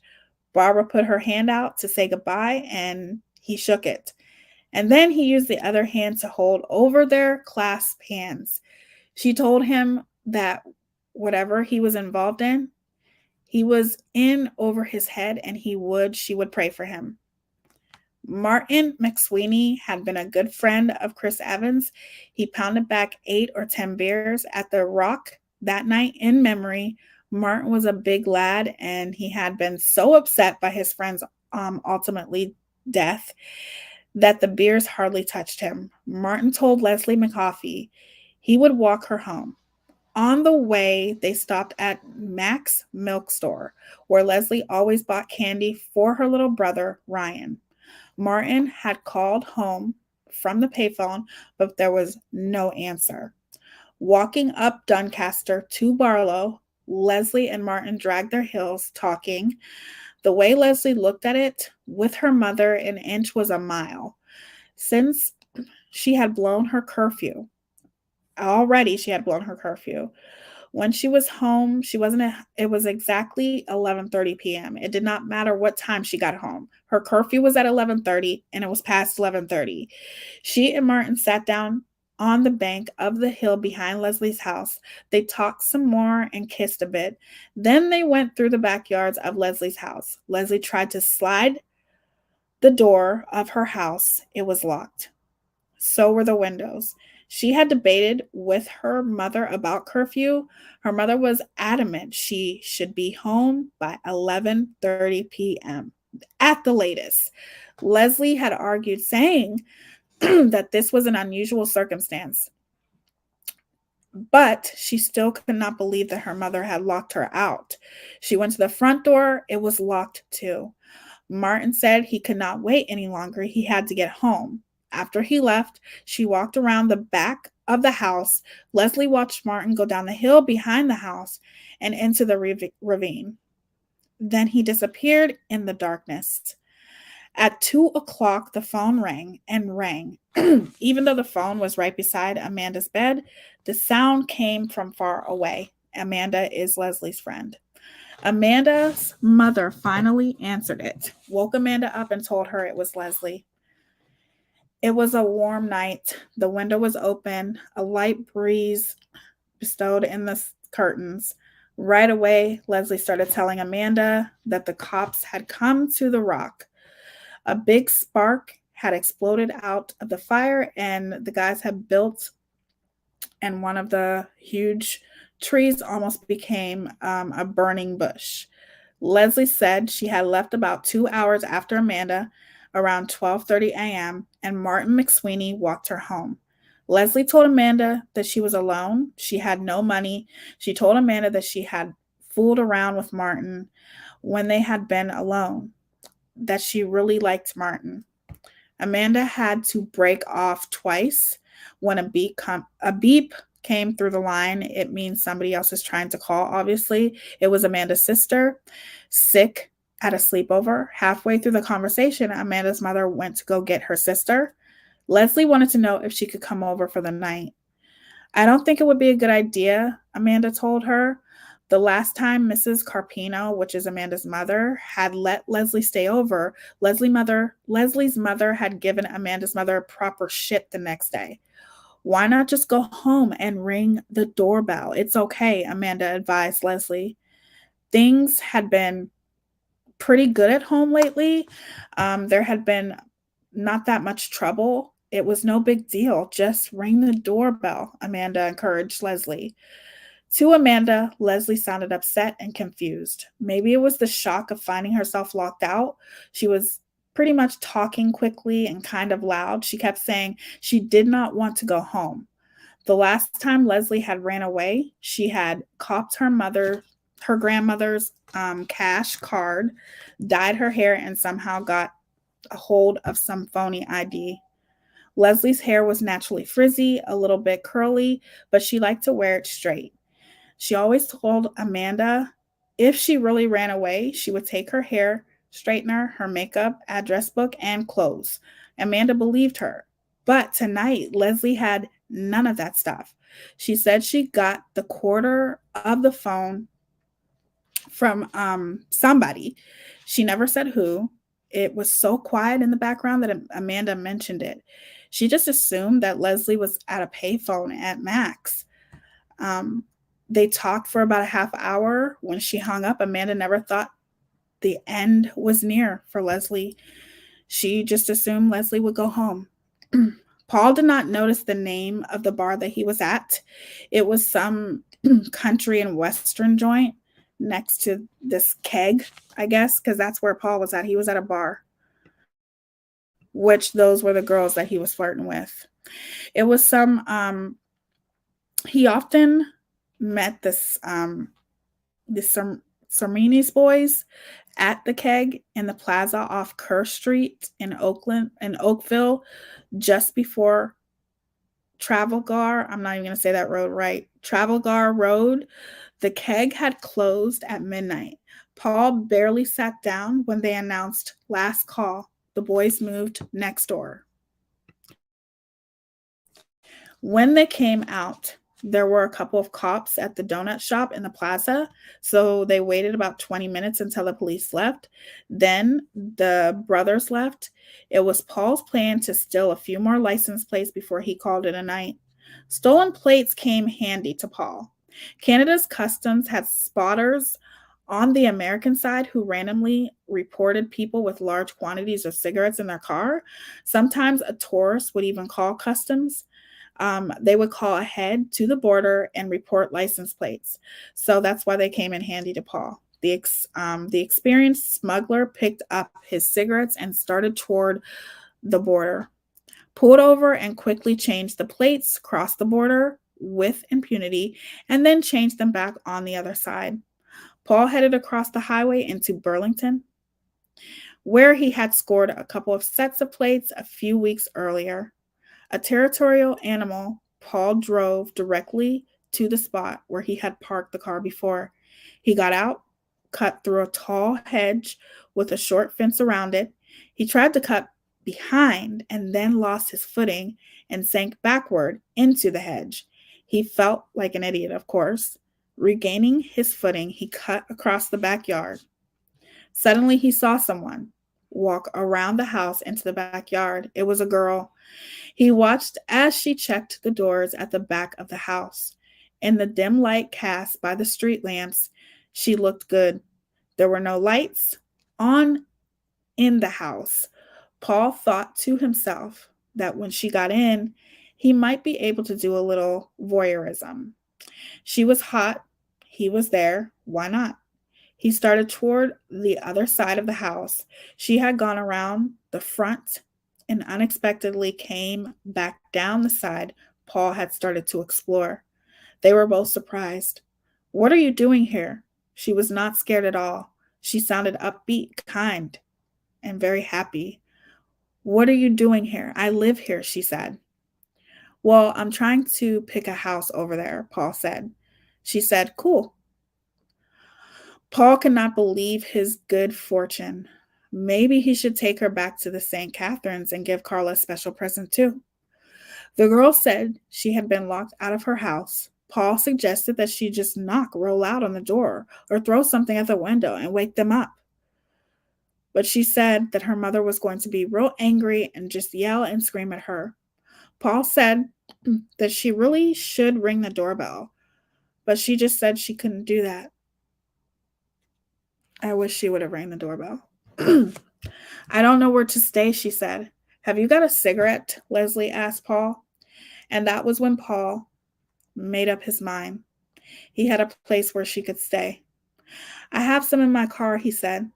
Going back to the car, the girl was carefree, trolling around, doing. She was very happy, circling the friendly stranger just as they were boyfriend and girlfriend. The girl lived on a quiet street called Keller Court. Paul's car was parked around the corner. They got back to the car. Paul gave her the cigarette she wanted. He asked her what her name was. Leslie Mahaffey, she said. What's yours? Leslie asked. Oh, he said, that doesn't really matter. Bending over, he got his knife from under his seat. Okay, Leslie, he said, showing her the knife. Close the door. She did. Then he threw her red turtleneck sweater from the back seat. Put this over your head. You're coming home with me, he told her. Paul started the car and drove off. And don't try to figure out where we're going. Just keep that turtleneck on your head or else. Like a like a rapist, Paul crept into the bedroom and placed his large hand over her mouth. He shook her awake, a heavy sleeper. It took her a few minutes to come around. She blinked, looking at him apprehensively. He whispered, "Be quiet. There's somebody in the house," and took his hand off her mouth. That got Carla's attention. Okay. She sat bolt upright, suddenly awake. By the clock radio, it was around 3 o'clock in the morning. Look, he said, just stay up here and don't come down for a while and be quiet. Paul said this to Carla. I brought someone home. He left the room, and Carla heard him go back downstairs. She could tell Paul was very excited. Carla was curious. What in God's name was he up to? What is he up to now? Carla was thinking. With Paul, there was never a dull moment. She had not been bored once since they met. She got up and snuck down to the point in the stairs where she could just see into the living room. There was a girl kneeling on the edge of the Oriental-style rug in the living room in front of the fireplace. She had Paul's red turtleneck wrapped around her head, so she couldn't see anything. Paul told her to unbutton her blouse. Then he stood back and turned on his video camera. The blindfold, if it could be called that, made finding the bottom of her blouse awkward. When the girl had finished, the silky blouse fell loose in her sides above her khaki shorts and parted to reveal her white bra. Then gave Paul another idea, and he stooped to the camera. Tell me your name, he said, sounding more like a security guard in a shopping mall, coercing information from a lost child. That he's just disgusting, okay? He's fucking disgusting. Leslie Mahaffey responded, the frightened child, which she was, whose bra had been pulled above her breast. Carla knew that Leslie Mahaffey was Paul's way of reciprocating for Jane. But Jane was one thing. Leslie was quite another. Carla wondered where he had found Leslie. If Leslie was she was kind of different than Paul's type, like the January girl. There should have been no problem. Paul had watched the movie they'd made in January a dozen times. There was the summer, and Carla told him that she wanted to do it again, meaning snatch another girl, like the January girl, and SA her. When he asked when, Carla had replied, this summer. Now here they are.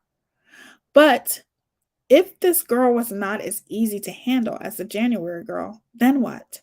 Carla was a control freak and a very pragmatic woman.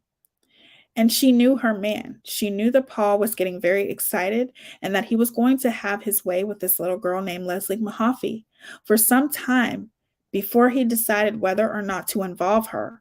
Carla went back to bed and promptly fell asleep. So here's Carla witnessing. Paul comes home, tells her, hey, I got this girl. Stay up here. Be quiet. Don't say shit. Okay? Then she goes down and fucking peeks, right? And you can just go back upstairs in your room and go to sleep. You guys, if you just know what happens to Carla, you will understand why this is so upsetting, why this just pisses me off. Hold on, I need to get my drink real quick.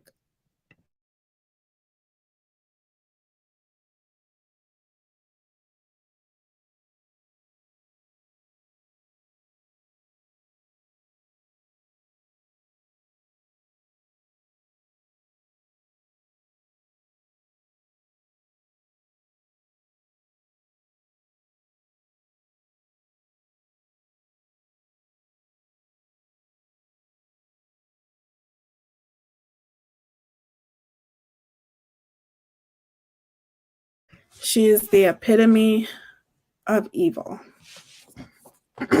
Carla could have called the cops instead of going to sleep.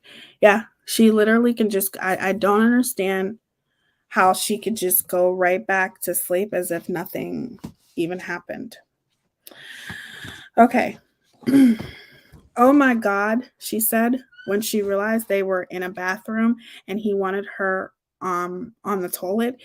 She could hear the camera. Her father had one. Every year at Christmas, they made a family video and sent it to her nana in Florida. Be good for me, okay? Paula told Paul. I keep saying Paula, but you guys know who the hell I mean, right? Paul told her as he focused on her thighs and everything about her. After congratulating Leslie on a beautiful job, he directed her to the toilet paper on a white roller and her left and filmed her using the bathroom. He's a demented, yes, sick motherfucking piece of shit. Okay. So, as Paul did his way with Leslie and violated her in every way that you could possibly think of, please keep in mind that the blindfold was still on her, which was the turtleneck. Okay. Paul was filming this the whole time with Leslie, of course. And as he continued violating her, he wanted to have her face on tape. So while she lay there, obviously she was nude, with her head facing the bedroom door.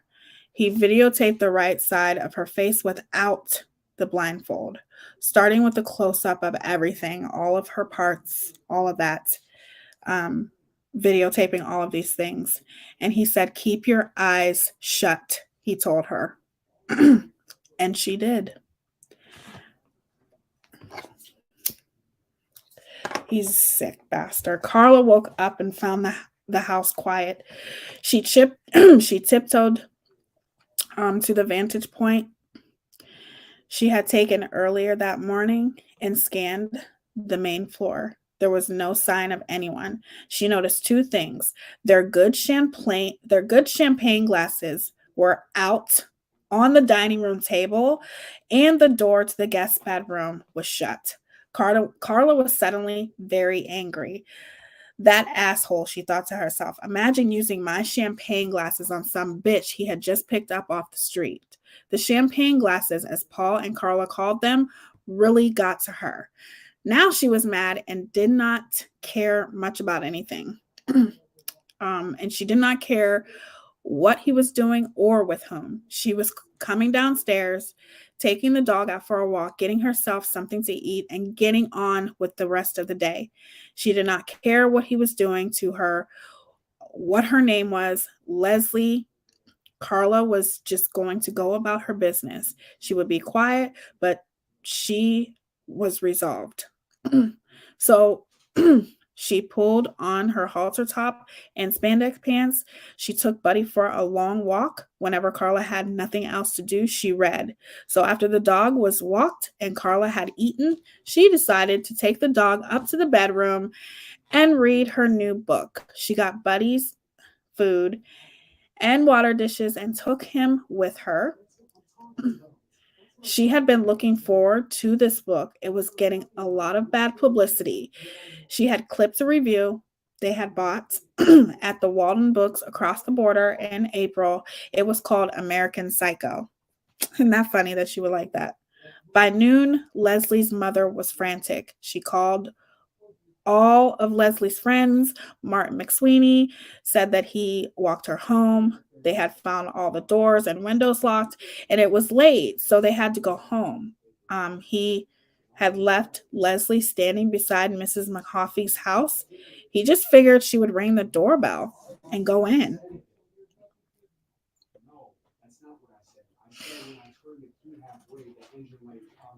Oh my God.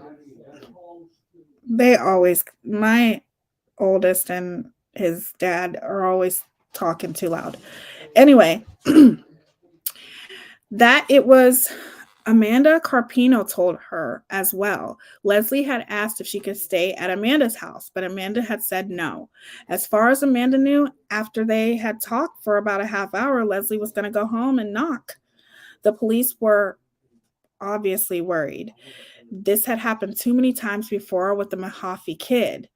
The one they had picked up drunk and stoned in April at the Crestwood Motel, her mother had reported her missing a number of times before. On an earlier occurrence, the girl had been gone for 2 weeks and turned up all right. The police were concerned and they were worried, but they really thought it was a bit premature to take Leslie's disappearance to heart. Paul had already given Leslie her instructions. She was to take off all her clothes so that he could take a good look at her body in the light of day. He positioned her near the closed guest room door in front of Carla's old dresser, which was stacked with peach and green towels that had not been put away. He reminded himself to give Carla smack for slacking off and not putting the damn towels away. David Bowie's song Changes played on the clock radio. The sound was teeny and cheap. Leslie was dressed and now she was going to undress again. She dropped her mother's blouse with the left hand and proceeded to unzip her shorts, letting them fall to her ankles, finding the clasp in the back of her bra with no problem. Paul continued to violate Leslie in every way possible. I can't imagine all of the things that she was going through. What Leslie asked unbelievingly through the haze of a horrendous hangover, Paul made Leslie take a bath, and he filmed her while she was taking a bath. After he had done his way with her, had his way with her, he literally took a bath. He made her take a bath. He led her up a flight of stairs into a room. Leslie's hair was still damp from the shower. The wet blindfold had been replaced by a dry one. Paul's old red and blue striped polo turtleneck. It was wrapped around her head like a thick turban. She was wearing only her shorts and a bra, but the house was warm even for June, and the champagne was warming too. The sound on the radio upstairs was better than the one downstairs. Paul turned it to SFNY after 10 p.m. They played very cool music. It happened to be Leslie's favorite station. She sat cross-legged and tried to listen to the music, just the music. He videotaped her as she tried to sing along. It was a rap. The turban tilted her head sideways, and she tried to move her lips. Although they were puffy from the violent kisses and all that burning alcohol, in his close-up shot, Paul captured her tongue, waving slightly, as if she were alone and far away. On her chin, there was a budding sign of a pimple. She was just sitting there. When she heard him ask her whether she would like to have intercourse with two people, Carla, off to the side behind him, watched silently. She could see this scared the little girl. So, who started to whimper and make a weak protest. So she whispered to Paul, Carla whispers to Paul, tell her the other person is a woman. Paul told her she was going to get a big kiss. He turned on the camera and watched Carla move in front of Leslie and bent over to give her a kiss. pushing on the younger girl's lips twice, making it squishy and moist. Leslie did not move, but Carla knew full well that sharing this kind of kiss with another woman would excite Paul. She could care less about Leslie. He pulled a straight back wooden dining room chair they had inherited from some relative to a spot about 6 feet away from the comforter. Carla had spread on the floor in front of the closed door. The height was just about right and angled the camera to frame approximately where they would be positioned. Leslie on the left, Carla on the right. It was setting up a Paul Bernardo fucking sandwich. Pink Floyd was on the radio, the long, rhythmical, whatever, simple money. Paul gave Leslie a kiss on her left cheek as he settled in, moving the champagne bottle to his side, and then they proceeded to have their way with her. Monsters, yes, monsters isn't the word, Samara.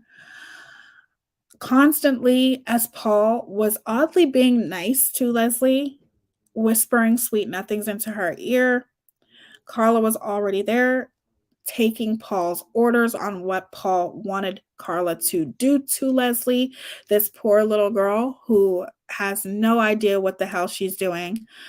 Carla got into the rhythm. Leslie followed, basically only listening to Paul's orders and what Paul wanted them to do. While Leslie tried to figure out her way and find her way, the music changed. For Paul, it could not have been a better moment. REM was playing their Superman song, which you guys know that song. I actually like that song. And then Paul continues to order Leslie on what to do, basically telling Leslie to make him feel good, he said. In his song voice, Paul reminded Leslie that there were things that she was supposed to be saying to him. This is a little girl. Of course, she doesn't know what to fucking say to him. When he finished, Paul smiled like a happy camper and moved up to the cradle, to cradle Leslie's head and giving her a big kiss while giving Carla the old thumbs up. He poured Leslie a full glass of champagne, which she drank right down, so he poured another. Her face was not even in the frame when he asked her to say her full name. After a false start, she said it. Leslie Aaron McCoffey. When were you born? Paul asked. May 26, 1976, came the meek reply. Carla wanted more, so she whispered a series of questions in Paul's ear for him to ask Leslie. What is your favorite pastime? I like spending time with my friends, Leslie said, as he panned her on the head, which she was tilted way far to the right. You're a good girl, Paul told her, advising that she needed to go to the washroom. All she had to do was say the word if she needed to go to the washroom. Carla wanted to get the next scene right for her wonderful Paul. She spread the comforter and one of their electric blankets in front of the hope chest along with the new king size pillows. Leslie was lying there waiting because she didn't, what else was she supposed to do? She was waiting for them and waiting for the orders from Paul. They continued to violate and SA Leslie.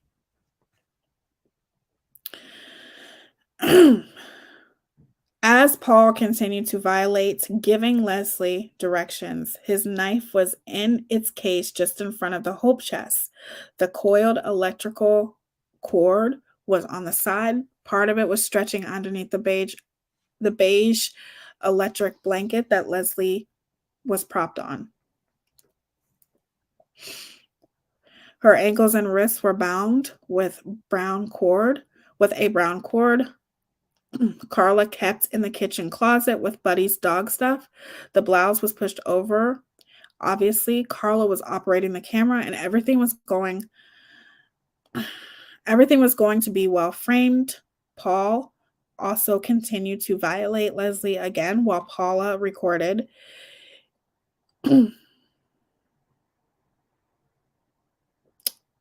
As Paul continued to do and violate Leslie, Leslie started to be in pain for a part she never experienced before. Paul was very upset because she was in pain and because she said she was in pain, because Leslie expressed she was in pain. Paul continued to be more aggressive with Leslie. "Fix my mask, please," she asked. It was not off, but she told him that it was falling off.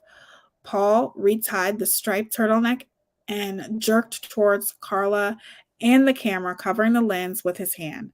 That was the end of Leslie McCoffey. So that's the end, obviously, of Leslie. We're going to go and talk about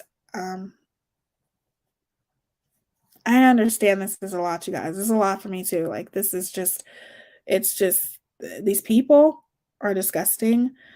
Leslie deserved so much better. I know the biggest controversy with Leslie McCoffey was people were blaming Leslie's mother. And I think that that's why in the books they went into so much detail about Leslie's past, because it seemed as though Leslie's mother was basically trying to give her tough love. And a lot of people said that that was too harsh of a punishment. Why would you lock your own daughter out of the house? I still don't think that justifies, like, getting into details about Leslie and, you know, the problems that she was having as a teenager. I do agree with people that that was a very harsh punishment for such a young girl. She's only 15, and to lock her out of the house. However, I try to look at positive aspects. Maybe her mother locked the door and forgot that she locked it. My guess is that she probably locked the door on purpose to teach Leslie a lesson, because Leslie, if she was even a minute late for her curfew, her mother told her there would be consequences. It's very understandable how she was trying to teach Leslie tough love. And that one moment where she taught her tough love, she lost her daughter. We have teenage kids. My mother used to be the same way about me. My mother has never locked me out of the house, but we as teenagers, we make mistakes. And I think that talking about what a harsh punishment that was for Leslie, you have to think about what her mother is going through. And I think her mother, if she probably relives this every day, every single day, I guarantee you her mother probably thinks to herself, my God, it probably blames herself, probably says, what would have happened?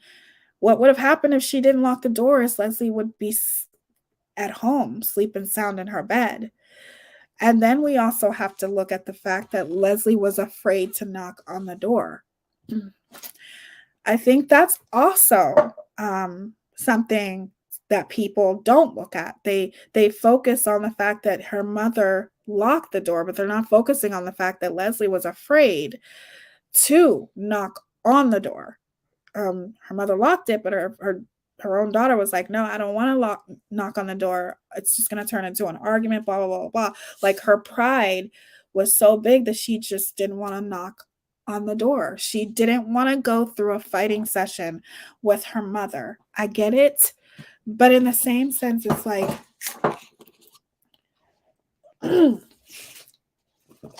even Paul was telling her to knock on the door. He said, you should just knock on the door, and she didn't want to, because Paul, remember, his car was parked down the block. So she could have knocked on the door. And then I also look at the fact of how trusting she was with Paul, how she freely, and yes, to most women, Paul was a good looking guy, but to most women, they looked at him like he was cute, but she was so trusting of him. She literally walked, to his car, came up to his car and let him give her a cigarette. You know what I'm saying? So therefore, she was trusting with him. I like to look at all aspects of stories, and I think that that was probably the saddest part of it all, is that, yes, it's sad that the door was locked, and like I said, that's something that her mother's gonna have to live with for the rest of her life and probably blames herself, but in the same sense, I was more bothered that Leslie was afraid to knock on her own door, that she just didn't want to go up to the door because she was just afraid of what was going to happen if she went up to the door, if her and her mother getting into a screaming. So I look at that as people should learn a lesson from that. At 9, yes, that was fortunate. So many out there seek youngsters to take advantage of these days, especially. I'm very fortunate. I started running away at 9. I'm so blessed that I was never violated. From reading this book, you guys, just reading the 2 books that I've read, I think about all the times that I've made such horrible decisions, even in my 20s, not just in my teens, but in my 20s. And I was so very blessed that nothing happened to me. I think Leslie was very much too trusting of this man that she thought was just she probably thought he was a teenager, for goodness sakes. She probably thought that he was like in his teens because Paul did look very young. But I think most of the things that people say when they are talking about uh, Leslie McCoffey in this whole situation, one of the things that people say is, why would her mother do that? Like, why would her mother not? Why would her mother lock her out of her own house? Of course, in her mother's defense, she didn't think that this was going to happen. We never think that. We never think that way.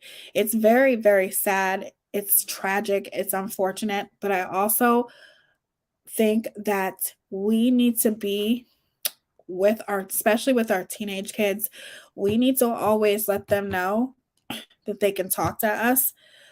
We also need to always let our teenage kids know, not just teenagers, but you know what I mean. Let them know that, yes, it was definitely tough love, but I think we also need to let them know that we're not going to be judgmental towards them, and we're going to do whatever we can to help them, and that they don't have to be afraid even when they do something bad. They don't have to be afraid to tell what they're going through, because it was very, very sad for me. And I'm sure to everybody else, that most of the documentaries that I have watched, and I've watched a lot of them, one of the biggest complaints they had about Leslie McCoffey is her mother. And a lot of people have put this mother down, has talked about her badly, has said, what kind of punishment? How could you do that to your daughter? And I think to myself, you don't think that this woman is punishing herself enough. This woman probably lives with this every single day. So I think more people should be a little bit more forgiving, and think about, especially if you have kids of your own, think about if you had a problematic child who was running away constantly and you wanted to try to show them a lesson. Put yourself in her shoes, and please don't be so mean. Okay, people just don't care. Think about other people's feelings before you cross that line and say that they're a horrible person and it's their fault that their daughter, that Leslie Mahaffey, is gone, because I can't imagine what this woman is putting herself through. We never did anything out of line for fear of the negative consequences. Yeah. Part of me envies free spiritedness. Yeah, me too. I was definitely free spirited at one time. And like I said, I thank God nothing happened to me. And that's how I look at Leslie McCoffey. She was free spirited. She's made some mistakes. But so many people talk about this mother and pretty much blame it on her. And I feel like, please be more sensitive. Please be more empathetic. Don't blame her for this because she's a mother. She never thought that this would happen, and she was just trying to teach her daughter tough love, and unfortunately, something really bad happened. But I don't think that making this woman feel like she's a horrible person, that's not going to help. She's already making herself feel like a horrible person, I guarantee you, every day of her life. So,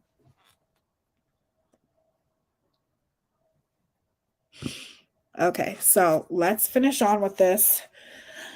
If we are on for the next, we'll probably be on for the next like 15 minutes, and then there probably might have to be a part 4, and that's okay. We can have a part 4. Part 4 will definitely be the last though, because we're almost done, but I don't want to keep you guys too long. So I will make a part 4, and that will, I promise that will be the end of it, but I don't want to rush the story. And I also, if I rush the story, then I'm I'm going to skip over details that I feel are important. So I will continue for about 10 more minutes, and then we'll just end it on part 4, and that's okay. So Bill Greco and his wife Linda struggled to put their canoe in the water. It was around 6 in the evening on a Saturday, June 29th, 1991. There were a lot of rocks and debris, making the enterprise awkward. Bill noted that the lake was down quite a bit. Bill worked with stone and the Walker Quarry. Lately, things had not been so good at home. He and Linda had not really been out alone for a long time. What a better way to try and smooth troubled waters than with a twilight canoe ride on Lake Gibson. It was hot, muggy. It was a hot, muggy night. He reasoned it would be much cooler on the lake. Maybe they would talk.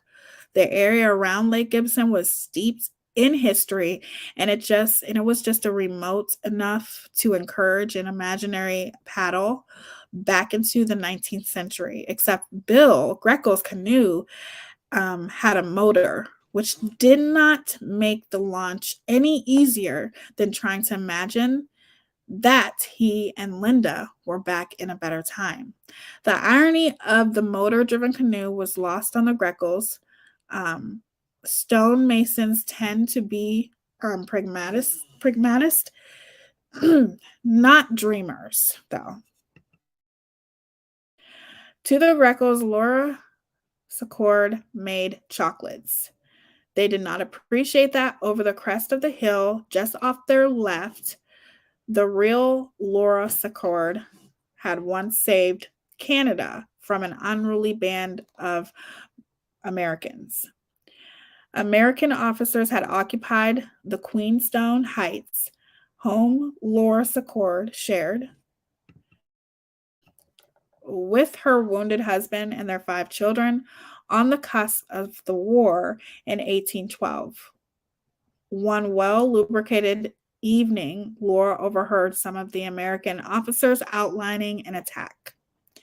On foot, Laura scrambled an impossible 12 miles to warn the British. She earned up in the camp of the Lieutenant James Fitzgibbon at a huge stone house owned by John McDoo, or McCoo, or Decoux, the ramparts of which could just be seen above the crest of the hill overlooking the Grecos' launch. A few years earlier, the St. Catherine's Historical Society had torn down the Decoux house, where an exhausted Secord had altered the course of the history. The site was now a large fieldstone patio surrounded on 4 sides by a substantial waist-high fieldstone wall. Embedded in the magnificent fireplace, there is a brass plaque which succinctly tells Laura Secord's story until Vietnam 1812 was the only war the Americans had ever lost. Around 6 on a summer evening, the sun catches the plague and creates a startling explosion of light. Bill Greco's footing gave way and he almost dropped his end. Looking down, he saw what appeared to be a crude, flat concrete lid. It had separated under his weight from a large concrete block.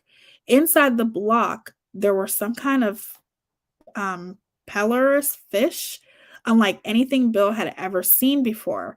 Moist, it was like purplish flesh color. Showing Linda, he poked it with his paddle. Transfixed, he had to remind himself why he was there. He held the canoe for Linda, refusing to accept what he saw for what it was. He reluctantly stepped in after her and pushed off from a small, little tiny thing of rocks, determined as Bill was to make this evening something special. When he stepped on that cement block, the die was cast. Everything would change pretty soon, like literally change very quickly. Divided from the reservoir and waterworks that supply the city of St. Catharines by historic Deque, where it intersected with Beaver Dams Road, Lake Gibson was a stone's throw from Meriton and Highway 406, east of Lundy's Lane, which ran over the Welland Canal to Niagara Falls. Brock University and the Shaver Clinic were just east from the two bodies of water toward the suburb of Port Delahousie and Lake Ontario. The area surrounding the lake was still relatively unpopulated, characterized by recreation areas, historic landmarks, agricultural, and enclaves the odd private home, fishermen, and after dusk, lovers in search of seclusion. Mike Dossett cast a critical eye at the people in the motorized canoe. A 42-year-old paper mill technician and lay minister with a ponytail and beard often went out after dinner to fish Lake Gibson from the shoreline. Well, off the beaten path, the lake was only 15 minutes from his house. The guy in the canoe was hollering something about cement and fish.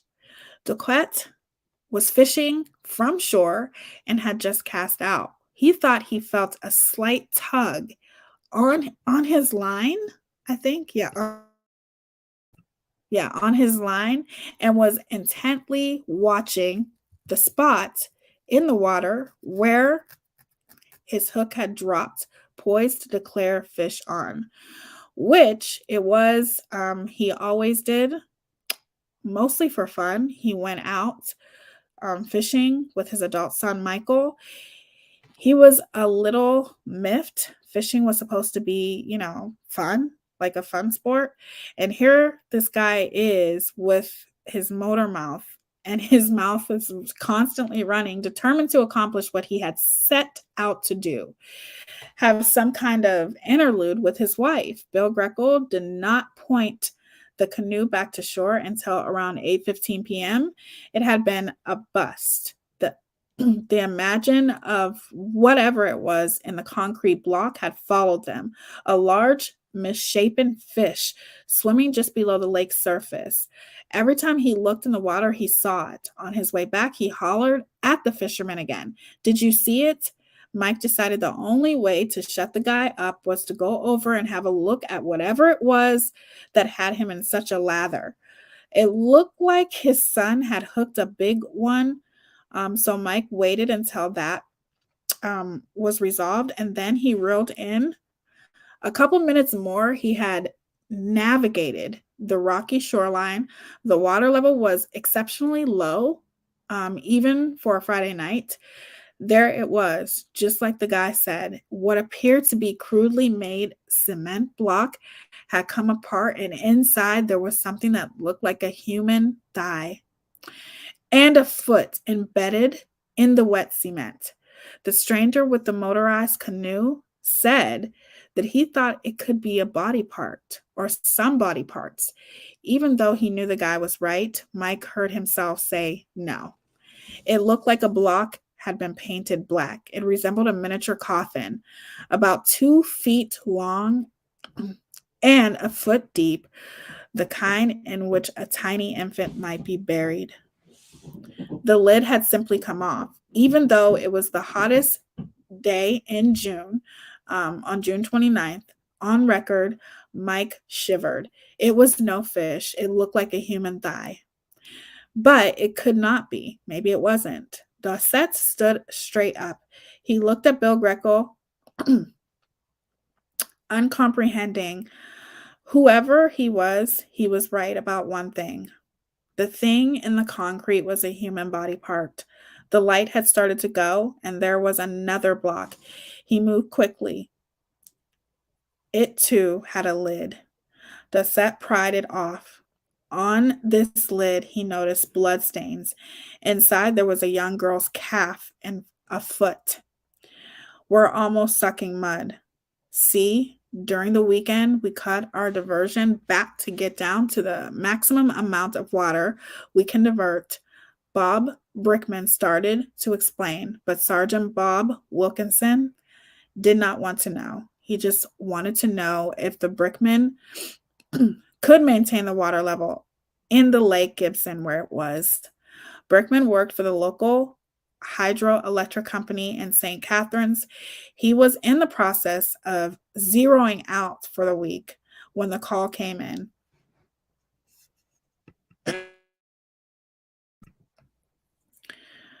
Sorry, you guys.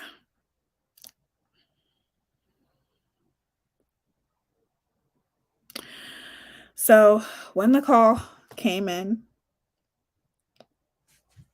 obviously it's just sad. It's really, really sad. Obviously, you know what it is that they found in that concrete. On Friday, June 29th, 1991, zeroing out caused the water in Lake Gibson to drop to 550 feet above sea level around 5:30 p.m., which was as low as hydro could go in Lake Gibson before they started getting debris caught in the valves, before they started sucking mud, as Brickman called it. It was not particularly difficult what the sergeant wanted. Bob would have to make some adjustments at Indy 2 and water intake valve just off the town of Allenburg on Lake Ontario. It was all done by remote control. Bob did not mind. In the 17 years he had worked for the utility, he could not remember any similar requests. Lake Gibson was a man-made lake built specifically to supply water for power generation to the immediate Niagara area, including St. Catharines, Niagara Falls, and Welland. Later, the cops would want to know how it worked, so he told them, power generation is all a question of balance. We generate as much as we can during the week, and of course the lake goes down, and then we might have to zero out by Sunday night. We have our guidelines, can't break the contract with Seaway. Our normal evaluation is around 557.90. That night, we were near the bottom line. We start again at 0 o'clock Sunday night. We start a whole new week again. Efficiency and balance. That's what power's all about. The best water to get the best megawatts. Every time a flashbulb popped, it seemed to temporarily stun Marilyn Bernardo. She was like a giant mole suddenly thrust into the light, blinking uncomprehendingly. She had been chewing a big wad of gum all during the wedding ceremony. Exceedingly large woman. Marilyn was also sporting a large, filthy cast on her right leg. Jason Mooney regarded Marilyn Bernardo with bemused disdain from across the room, where he had just gotten himself a drink. They were in the Queen's Landing, a rather well-appointed hotel on Niagara on the lake, at her son Paul's wedding reception. There were well over 100 people for a sit-down dinner. Peasants stuffed with veal, the whole 9 yards, overlooking the Niagara River. It was a beautiful, warm evening. From here, Canada had the United States were so close, an average swimmer could probably cross the mouth of the river and hit the Youngstown Marina in 15 minutes.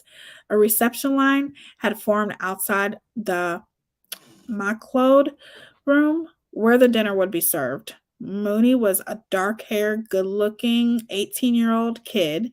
He was the kind of youth who wears a baseball caps backwards, especially when he's on vacation, which was where he'd met Paul Bernardo during spring break in Daytona Beach a couple years earlier. 10 years, the groom's junior, Jason, looked up to Paul. Paul was always well dressed. He seemed to be able to pull girls with a glance. The first night they'd been in Daytona last year, they walked into a bar called the Beach Party. An hour later, Bernardo walked out with this outrageous biker chick. Nobody saw him again until the next day. Of course. Of course. Paul always had a wad of money on him, but Jason could never quite figure out where he got it. Just what he did for a living was not clear. He was always full of schemes, but he was also secretive to an extreme. He said he was an accountant, but Jason never saw him with a sharpened pencil or a ledger. He had no visible means of support, at least not as far as Jason could see. Not since the beginning of 1990, when he had quit working for Price Waterhouse. Whatever Paul did, it worked, and Jason's admiration grew. Jason still went to school and worked part-time in a roadhouse outside Lindsay, Ontario, where he lived with his parents. His father was an insurance salesman. His mother was a homemaker. They lived in a nice small town. Even though he was a middle-class young man, he came from a well-to-do family. Jason had never seen anything quite like this wedding or Paul's mother, for that matter. At the wedding rehearsal the day before, Jason had he was a bit late with Mark Warner, a pal of his from Lindsay, who had also met Paul in Florida and had another guy named Andy Douglas, who neither he nor Mark had met before. Earlier, when the three of them got to talking, Andy said to them he too was surprised to be included in the wedding party because, like them, he did not really know Bernardo that well. No one except Paul's friend Van, who was also the best man, seemed to know Paul Bernardo very well. All of a sudden, this woman, the size of a cement truck in a blue outfit, threw a fit. Mrs. Bernardo rolled right up and pushed her sweaty, meaty face in his face, cursed him up and down, yelling and screaming inches from his nose. Jason had never laid eyes on a woman before in his life, let alone met her. What a head case. Jason just laughed and walked away. Paul had once told Jason that if he saw his mother in a field, he would kill her. Now he understood why. Paul also told him that the guy with the Coke bottle glasses was not his real father, that his mother had slept around, and he was actually the son of a very wealthy member of the Canadian establishment. The guy must have been pretty desperate, Jason thought to himself. There was a kind of a strange atmosphere about all of this, but Jason put it down to extremes, such as that woman or Paul's sister with the uncontrollable screaming, the Tasmanian devils she called her children, and the guy Debbie Bernardo was with, presumably her husband, and the children's father looked like he was completely stoned. Then there was Carla with that look in her eye. But Jason was not complaining. The drinks were free, and besides, Carla had a younger sister named Lori, whom he had just met. She was hot. Jason took a sip of his drink and watched in astonishment as Marilyn is Paul's mother, of course. Marilyn Bernardo braced herself against the wall, extending the leg with the cast, and slowly slid on the floor. In other words, she was embarrassing her own son. Irene Wojciech, who was the next person to be greeted in the receiving line by Mrs. Bernardo, also looked on, stunned. For Irene, it was kind of a double jeopardy. The invitation had surprised the hell out of her, and her, like, why was she invited? She hardly knew them. No, not many people there knew them that well. They did not know Carla at all, but a party was a party, and how often did they get invited to the Queen's Landing in Niagara on the lake to a party for free? Still, Irene had not anticipated anything like Mrs. Bernardo. She extended her hand. The woman collapsed to the floor. Now she was sitting with her back against the wall, looking up expectantly at Irene as if nothing out of the ordinary had happened. Irene immediately bent over. "Are you all right?" She knew the woman was Mrs. Bernardo because she had just been introduced to Kenneth Bernardo. Concerned, Irene glanced back at Mr. Bernardo, but he was oblivious. The woman must be drunk already, Irene thought to herself. "Let me get you a chair." "No, no, I'm just fine," Marilyn Bernardo replied in an unreasonably loud voice. "I'm here now, so I'll just stay." From a distance, the flashbulbs popping along the edge of the lake looked like giant fireflies. It has to be someone pretty sadistic to do that to a person. Michael Doucette shook his head, looking at the blocks. Long beams of light from the police flashlights crisscrossed in the darkness. Every few minutes, a flashbulb exploded unexpectedly, temporarily blinding him. The cop did not look up from his notebook. "You know, whoever did it, they're not from around here," Doucette said. We're back at looking at the cement blocks on the lake. "Why do you say that?" the cop asked. It was around 11 p.m. and the place was swarming with cops. The lake was swarming with cops and firemen. They have found another 3 or 4 blocks. They were all mini coffin sized, around 2 feet by 2 feet 2 feet by 2 feet by 1 foot. Each one contained body parts. Doucette went through the parts of the body in his hand. 2 arms, 2 legs had been dismembered above the knees. The head that should make 8 cement blocks. He glanced toward the bridge. There were now 5 blocks in an ill-defined line about 100 feet north off the roadway in a little cove along the lake's shore, just east of the bridge. Mike wondered where the torso was. He dumped the concrete in only 3 feet of water. If he had dumped the stuff over the bridge 300 feet further down the road, the water there is quite quick and deep. We might never have found her there. That's why I say he's not from around here. He doesn't know the lake. If they would have known the lake, they would have known that all they had to do was go across the lake. And if they dumped it there, these cement blocks probably would have never been found. But since they dumped it so close, and this water was not as deep, that's how it was found. So that's why he's saying these people must not be from around here. I just say that Paul Bernardo and Carla Homolko are fucking idiots and they're stupid. They have no common sense.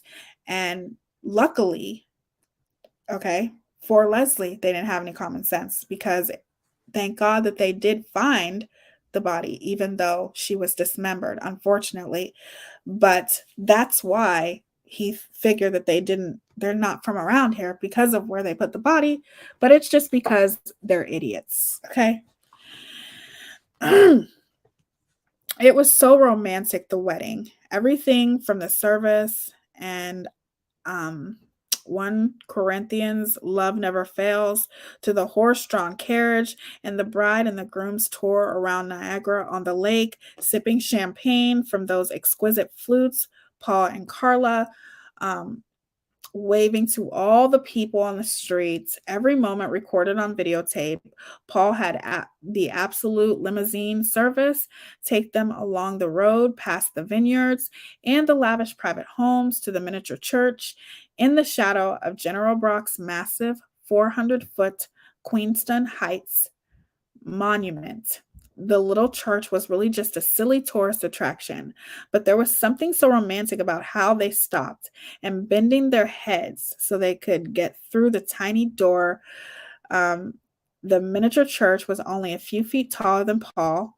They both signed their names and put the date below the hundreds of people. But the best part of all was the party. What a party. And the gossiping. The bridesmaids were all abuzz, of course. Of course, they were all buzzed. They were awash with stories about Paul's bizarre behavior, how he had got so drunk when the boys took him out for beers that he opened the car door and hung his head out only inches from the road as they sped down the Queen Elizabeth Way, or about how he had picked up these two slutty looking girls in Niagara Falls and brought them back to the 57 Bay View. He said he got them for a couple of younger single guys, or about how he come up into the bedroom at 57 Bay View where Patty LaLoya, one of the bridesmaids, was sleeping. He locked the door and then reached into a hole behind the dresser and took something out. He left only to return with Carla. Paul walked over to the bed, pulled down the bedclothes, and lifted Patty's nightgown above her head. Patty did not know what to do, so she pretended to be asleep. She was not sure whether Carla was encouraging him or whether she was trying to stop him. It must have been around 4 a.m. Christy Mann was also surprised to be invited to the wedding because she had lost touch with Carla when Carla left the #1 pet center. Then Carla asked Christy to be a bridesmaid. Christy was stunned when she discovered she was the stand-in for Carla's dead sister, Tammy. As it turned out, she and Tammy were exactly the same dress size. Tammy's dress fit Christy like a dream.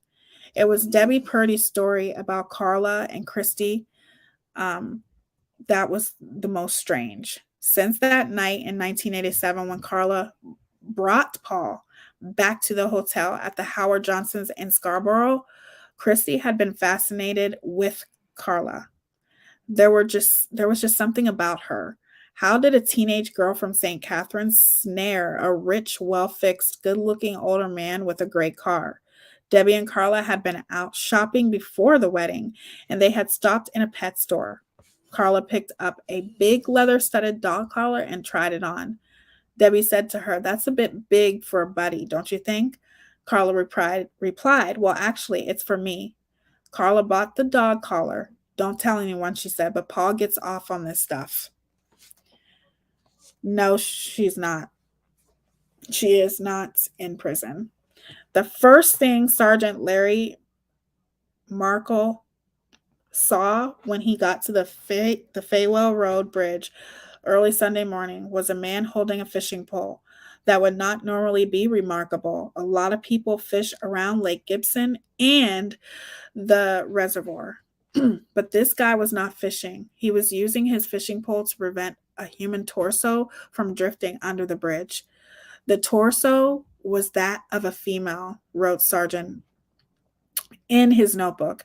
It was minus the head and the other parts. There were no obvious scars or trauma to the torso other than dismemberment. Sergeant, a full-blooded Mohawk Indian, was a large, able, steady man. The officers on scene the night before had found everything but the torso. Morocco had just been assigned to the investigation. What he saw, the torso bobbing upright, held by the tip of a fishing rod. He found it very unsettling. It was pulled from the water. The police took pictures, numbered the cement blocks, 1 through 7. put them in plastic bags, and shipped everything to the pathologist at Hamilton General Hospital. Exhausted from the night-long celebration of their nuptials, the newlyweds Bernardos spent a quiet day resting at home on Bayview Drive. They did some last-minute packing, traveled light. Carla packed a single-burner hot plate. By the time the pathologist, Dr. David King, and his assistants began to extricate the body parts from the cement blocks, the following morning, Paul and Carla were boarding a plane in Buffalo. From there, they would fly to Chicago, then make their connecting flight to Hawaii. Sergeant Morocco went to Hamilton General Hospital. He was there with Sergeants Wilkinson and Briggs, Dr. King's assistant, Paul Sawilko, and the Niagara Regional Police Identification Unit's Constable Michael Kershaw, and a civilian employee named Smith. Civilian employee. They used a sledgehammer and a chisel. Block 1 contained the upper left arm. Block 2, the upper right arm. Block 3, the head. Block 4, the right forearm and hand. Block 5, the left thigh, the lower right leg and foot. Block 6, the right thigh and the left lower leg and foot. Block 7 contained the left lower leg and foot and left forearm and hand. The procedure was partially videotaped, and Constable Kershaw took dozens of still photographs. There were no tattoos or scars. There was no jewelry or clothing, no ring lines on any fingers, no nail polish on any nails. Her hair had been reddish brown to blonde. It was lighter colored at the ends. The ears were pierced. Her eyes were brown. Her teeth had braces. Sergeant Morocco had been working on the Melanie Warner case when he was called to Lake Gibson. Melanie Warner was reported missing on May 14, 1987. Her stepfather had been charged with first-degree murder, but her remains had never been found. Melanie could easily be the person whose remains were in these cement blocks. Sergeant Morocco brought photographs and dental records with him the following day. The postmortem team now included the particular specialist from Niagara Falls, dentist George Bergman, and orthodontist John Thompson. The only way to identify this dead girl would be through dental records. They x-rayed the head and the other body parts. It was determined that whoever this was, she had been about 15 years old, and her name was not Melanie Warner. They collected various samples and then put the body parts in a cold storage for the night. Sergeant Morocco called Child Find. They gave him the names of 4 missing teenage girls: Leslie McCoffey, Kim McAndrews, Melanie Warner, and an American girl from Minnesota, Shannon Burns. He struck Melanie Warner off the list. Both McCoffey and Burns had blue eyes, so that left McAndrews. On Friday, they laid out the body parts in a way that they might have fit together. It looked like a grotesque puppet without strings. They took photographs and measurements. There was a tentative cut in the bone on the right femur of the torso, close to where the bone had ultimately been cut through. That had helped Dr. Keene conclude that she had been dismembered with a power saw. She had been approximately 5 foot 5 or 6 inches tall. Half of the right humerus bone was missing. The body parts weighed 91 pounds. Alive, the girl had weighed between 110 or 20 pounds. They removed the upper and lower jaws and gave them to the dentist. Dr. Thompson took 12 x-rays and made a plaster model of the jaw. When Doctors Bergman and Thompson got together later that day and compared information, they knew who it was. Leslie McCoffey had a speed bracket type brace on her upper and lower jaw, a formidable combination of hooks, coils, springs, and arch wires that was uncommon in North America. This, along with four missing bicuspids and a filling, matched Leslie's profile. The next day, the police drove the Jawbones to Bracebridge, where Leslie's dentist was vacationing. He confirmed what the other dentists had concluded. That afternoon, Detective Sergeant Bob Waller began to organize Superintendent Law, Laidlaw, and Police Victim Services member Pat Smith for a long, dark drive to Midland, where the McCoffeys were staying at the Park Villa Motel. It was Wednesday, July 10th, Debbie McCoffey's 45th birthday. When the police arrived and told her it was her daughter, because the girl had brown eyes, the police had earlier assured Mrs. McCoffey that it was not Leslie in Lake Gibson.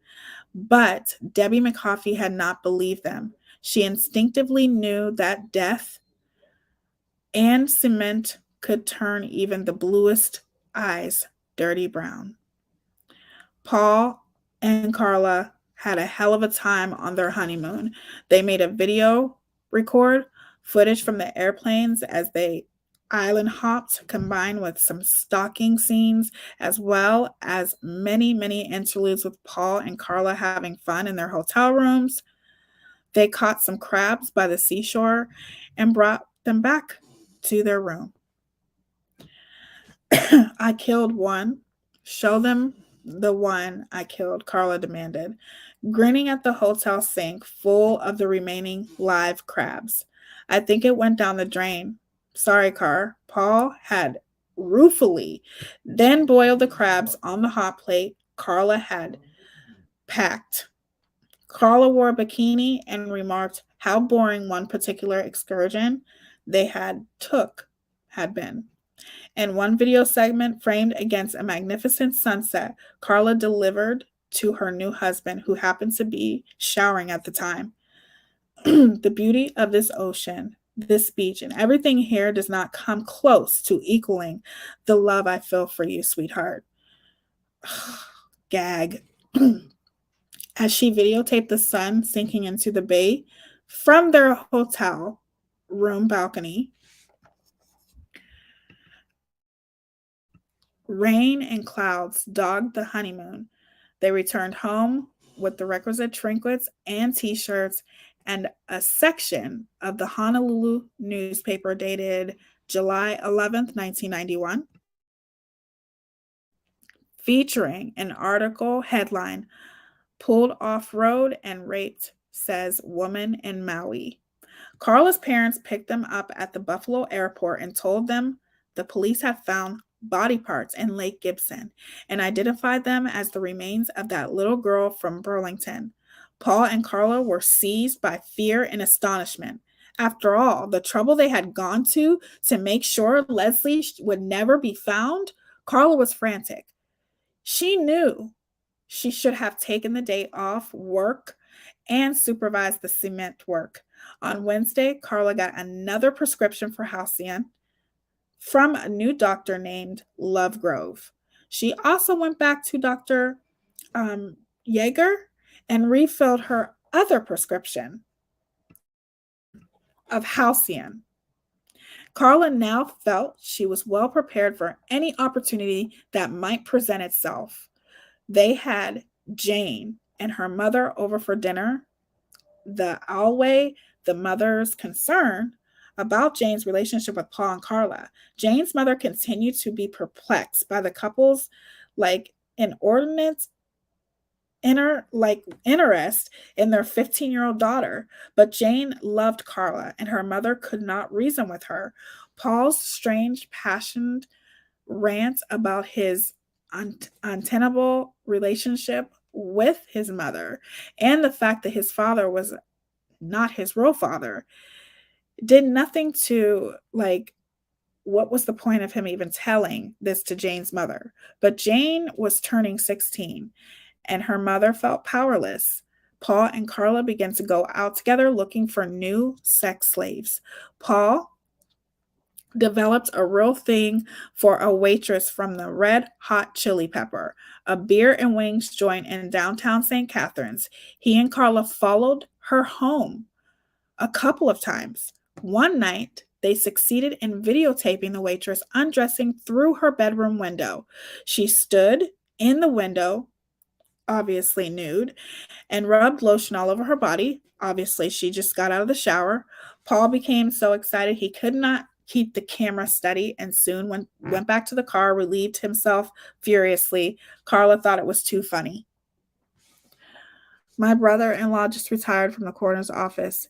He was an investigator. It was a very difficult job. I can't imagine how hard that job must be. Like, they literally had to take the body parts out of the cement and put them together. Like, that must have been so hard. Occasionally, Paul encouraged Paula to go out to the lawn at 3 a.m. and strip. They are so fucking weird. Okay? Fucking weirdos. Occasionally, oh yeah, I read that. Occasionally, so why would you have her go out in the middle? What in the hell? He would watch from the window and relieve himself while Carla danced around, bumping and grinding, stark naked on the street. If the neighbors saw, nobody ever complained. The fuck? When she saw the car in the rearview mirror, Rachel Farron could not believe her eyes. It was the same car, a gold late model Japanese make that had followed her 2 nights earlier. This time she could not shake him. She had been driving all over St. Catharines for the past 2 hours trying to get away, wondering what to do. She kept driving by her boyfriend's house, waiting for him to get home and save her. Finally, he got home and she pulled into his driveway. By that time, she had the car's license plate number and knew the guy in the car that was following her was a gold Nissan. Rachel and her boyfriend looked out the window and saw someone in the bushes 2 doors down. They raced outside, but whoever it was, they ran. The two got in Rachel's boyfriend's car and started to drive around looking for the Nissan. They found it in a tavern parking lot just up the street. Once they had stopped and made sure she had the right number, they went back to the boyfriend's house and called the police. The uniformed officer who took the report determined the car belonged to Paul Kenneth Bernardo. He lived at 57 Bayview Drive in Port Delahousie. Rachel reported being followed twice again by the same car before the end of the month, but she never heard anything from the police. On Monday, July 22nd, 1991, Constable Michael Kershaw, the identification officer for the Niagara Regional Police, took a time out from the McCoffey investigation to interview a handsome newlywed couple named Bernardo about a break-in in their home on Bayview Drive. They had been on their honeymoon, estimated that there had been $30,000 worth of stuff stolen from their home. Entry, apparently, had been gained through the basement window on the east side of the house. Paul Bernardo provided Constable Kershaw with a detailed list. All of the things that were stolen from them was a VCR, a Pentax 35mm camera, a compact 3 computer, and a printer. A Boss DR500 rhythm drum, Foster Model X26 recorder, mixer, Sony T77 camera, ladies 18K solitaire ring with a 2-carat diamond valued at $17,538, a 14K ladies gold ring with a 35-carat diamond valued at $1,955, a men's Citizen quartz watch, and an Alexander Gillian watch, both valued at $288, and a 14K men's yellow ring with 50 cut diamond worth approximately $1,955, some dishes, and cash. The total loss was exactly $30,286, according to Mr. Bernardo's calculations. He had taken out an insurance policy 6 weeks earlier. Constable Kershaw was slightly suspicious. They were so specific about what they lost and had itemized it and valued it so quickly. But the veracity of their claim was a matter for the insurance company to handle. If they could prove they had stuff in the first place, even if they had pretty much burglarized themselves, it would be difficult to reject. Break and enters petty thievery was all too common in St. Catharines. Constable Kershaw was far more concerned about the McCoffey sex killing and wanted to get back to his work with the cement and paint and the exact nature of the bone cuts. He had been in touch with Dr. Stephen Symes in Tennessee, the world's only expert in saw cuts made through human bones. That was interesting stuff. Constable Kershaw might even have to fly to Memphis to have a meeting with this doctor. I'm so happy that they have come further with technology. As far as now, there are so many experts for so many things. And, back in the 90s, you're lucky if you found one expert for one thing. You know what I mean? That's what pisses me off. If she'd do that to her sister, how do we know she wouldn't do that to her own kids? Canada, however, is very nice with sentencing. They are. Wait until we get to the end, which we are almost there. I'm going to end this in a minute. The appointment of 34-year-old Staff Sergeant Vince Bavon on Monday, July 15, as head of the McCoffey investigation was met by Superintendent Jim Moody. Big Jim, as he was known among the rank and file, was liked and respected by the rank and file, but not necessarily the brass. Therefore, his voice was not always heard. Big Jim was a staff superintendent, number 11 division, which meant he was responsible for policing in Grimsby, St. Catharines, Beansville, Thorold, Port Robinson, Niagara-on-the-Lake, Virgil, St. Davidson, Queenston. Staff Superintendent Moody had extensive experience with major crime investigations. It had been up to him. Moody would certainly not have chosen Vince Bavon to lead a homicide investigation, let alone one as difficult as the McCoffey case. Nevertheless, someone did. The Niagara Regional Police had been formed by the politically motivated of a dozen separate police forces 40 years earlier. As consequence, there had been 11 too many chiefs of police. Some of them were put back on the streets walking beats. 40 years later, the force was still racked by nepotism, vendettas, and infighting, to such an extent that the government had just convened a multi-million-dollar commission of inquiry to investigate everyone and everything, including Vince Bavon's late father, Superintendent Frank Bavon. Big Jim had known Frank Bavon well before Frank retired and died. Frank had been in charge of purchasing. He was an able and dedicated administrator. A few years earlier, Sergeant Vince Bavon had arrived at a murder scene near the power station.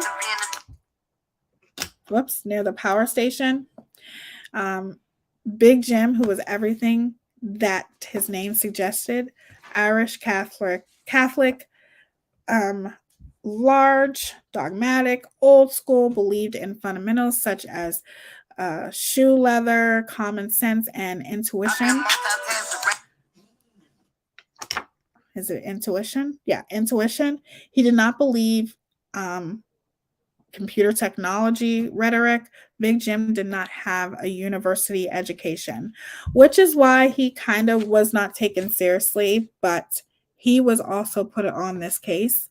Um, and there's a lot of details about Bavon, and I will definitely go into that when we get into chapter 4, because I think some of the details are necessary to know because he was put on the McAfee investigation. At 3:30 a.m. on August 10th, 1991, Carla called 911. Please hurry, she said. My friend has stopped breathing. She gave the address and hung up. So she gave the address and hung up. She went over to Jane's lifeless body and slapped her a couple times. Hard. Jane started breathing again. Oh shit, Carla mumbled under her breath. She ran to the phone and canceled her earlier call. They asked if she was sure. She was quite sure. It was a false alarm. Her friend was fine. Jane was far from fine, though. She was actually comatose, okay? But she was breathing. Carla got Jane up on the bed and told Paul to watch her. When she came back downstairs, she heard a loud crash. Of course, the crash really, really scared her. When she came back downstairs, she told Paul, I told you to watch her, she screeched. All summer long, Jane and Paul had been having fun. Jane appeared to like Paul. Paul took Carla and Jane out together. Paul bought Jane things all the time. She was developing nicely into a sex slave. When a few unexpected things happened, firstly, she refused to let Paul have intercourse with her. Jane would perform other things and had half a dozen times done so, but she would not go further than that. Secondly, Jane had told her horseback riding instructor that Paul had touched her breast. In turn, the riding instructor had told Jane's mother, who came over to the house, enraged, and accused Paul. Although Paul categorically denied ever touching Jane, he was shaken by the experience, and their access to Jane was somewhat curtailed. Jane had not been a lot of fun for Carla. It was difficult to find a willing female participant who would have intercourse with both of them. Jane was young and naive. If she snitched on Paul, what would Jane do if Carla approached her? It was time to put Jane down again. And of course, you guys know what they mean by that. Then they could both have fun with Jane. Carla laced her drinks with the ever ready halcyon. Paul got the video camera ready. Carla got out the bottle of halothane and then started to administer it. Just as they started to take off Jane's pants, she stopped breathing, and they both panicked. They had no intention of ever killing Jane. Okay. Paul was frantic. He had hit Carla in June just because he was confused about why Jane had lived when Tammy had passed away. This time, they set up all night with Jane to make sure she kept breathing. After their honeymoon, Carla's parents started coming over for dinner every second Sunday. At work, Carla appeared lovesick. All she talked about was how much she loved Paul and how much she wanted to have his baby. Paul and Carla's relationship was a little turbulent, as is often the way with spirited young couples. Carla sent Paul a letter on the 1st of October. Once we were unbeatable. This is what Carla wrote to Paul. Once we were an unbeatable team, you and me against the world. We are the perfect couple. We've just gotten sidetracked. Some couples were meant to be, and we're one of those couples. Please, honey, let's try and have a fairy tale marriage like we were meant to. I know what happened to us is all of my fault, and I believe I'm changing. I love you too much to lose you. Love, Carla. They celebrated the 4th anniversary of their meeting in October 17th, 1991. Carla sent Paul an anniversary card. On the front, there was a cartoon cat and the words, I woke up with a wonderful thought today. On the inside front cover, Carla had printed in little mice type in a number of cartoon-like balloons. She had drawn the messages, break open the champagne with a little drawing of a champagne bottle. 4 lovely years ago that we met. I can't wait until 4 more years of marriage um, has happened. Remember, our marriage has happened. You're a princess. You're a fantasy. I'm your princess. Your little rat. Your little Carly curls. Your little, oh God, your little sea sucker. Your little, see you next Tuesday. Your little slut. He, he, he. I love you more and more with each day that passes, of course. 4 wonderful, truly happy years togetherness. I love you. On the facing page, the word us is printed and framed by another message. Dear Paul, oh, happy anniversary. Happy anniversary. Happy anniversary. Happy anniversary. Oh, happy 4th anniversary to my most terrific, wonderful best friend and husband in the whole wide world. I love you. Carly Curls. XOXO.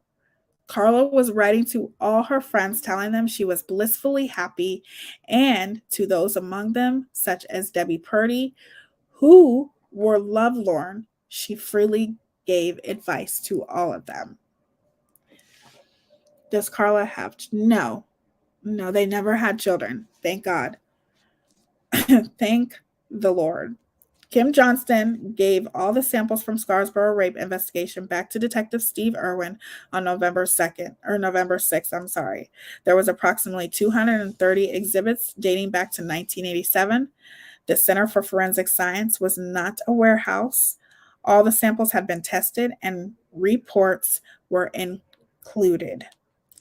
Detective Irwin was to sort through them and determined which ones fit the non-sector status with the proper comatose and MGM type. They started doing DNA testing. There were still only 10 police officers with the elite sexual assault squad, which had to handle all of the sexual assaults in Toronto since there hadn't been a rape with the Scarborough rapist, modus operandi since the end of May 1990. The pressure was off that file, which is where the police always made a mistake and didn't understand that rapists go mobile. They don't necessarily always just rape in one place. And I think that that's what changed in Canada once this happened with Paul Bernardo, because he never obviously stopped his rape. He never stopped his SA.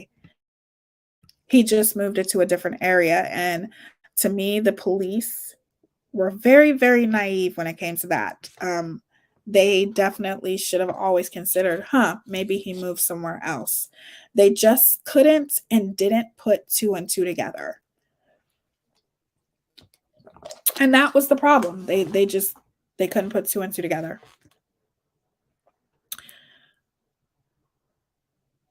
Okay. So I'm going to read one last thing and then we will finish this. Obviously, this is a big, big story. And because I'm telling you guys all the details, it's longer than usual. And obviously it's longer because I'm live. If I wasn't live, it wouldn't be as long. Because I can edit out and do all those types of things. But when I'm live, obviously, you guys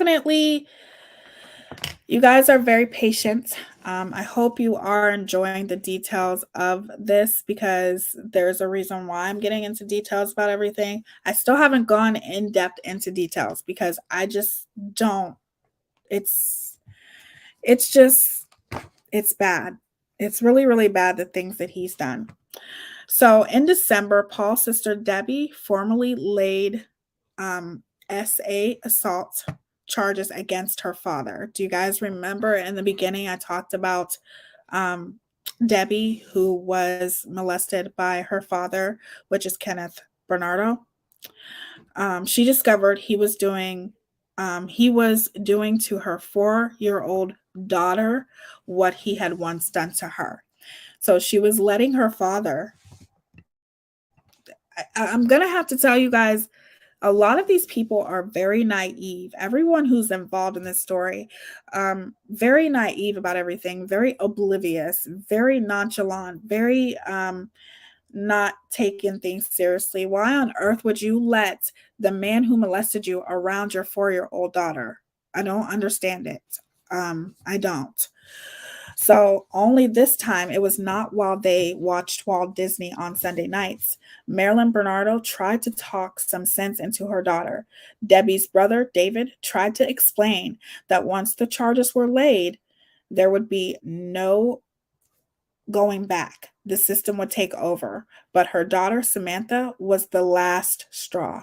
Debbie went to the police. They laid the charges. The fact that they would even try to talk her out of it and kind of make her feel like, she's wrong for doing this is absolutely disgusting. These people are all dysfunctional. And that's why I say Paul was doomed from the very fucking start, in my opinion.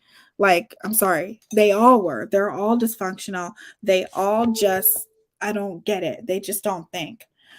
Jane sat alone, waiting for her mother, wondering what had happened. Paul and Carla had been so much fun. Jane loved going to 57 Bayview. She thought of Carla as her older sister. Jane had no idea about what Paul and Carla had done to her in June and August. Short-term memory loss, excuse me, is a side effect of halcyon. Carla read the contradictions in one of the books. Halothane had been the insurance. When Paul and Carla really had fun with Jane, Jane was unconscious. Jane remembered the other things they did together over the summer and into the fall. They went shopping at the Eaton Center in Toronto. Jane wore one of Carla's dresses, and Paul bought them both new clothes. They went to the CNE. They went to the CN Tower for dinner. Carla was on one side of the table and Paul sat beside Jane. She was really cold and Paul was trying to warm her up. Italian people came up to the table and started singing and videotaping Carla. And then Paul said to Jane, "Let's pretend you're my girlfriend." And he started kissing her. They stayed in a hotel overnight. Carla fell asleep on the couch and Paul got into bed with Jane. He tried to touch her between the legs. She would not let him. Jane said she did not want to have intercourse with him because Carla was there. He kissed her and touched her breast and made her promise that he would be the first one she had intercourse with. He took them to the Phantom of the Opera. Jane wanted to sit with Carla, but Paul sandwiched himself between the two of them. During the show, he kept touching Jane. They went to see the Royal Stallions at Cope's Coliseum in Hamilton.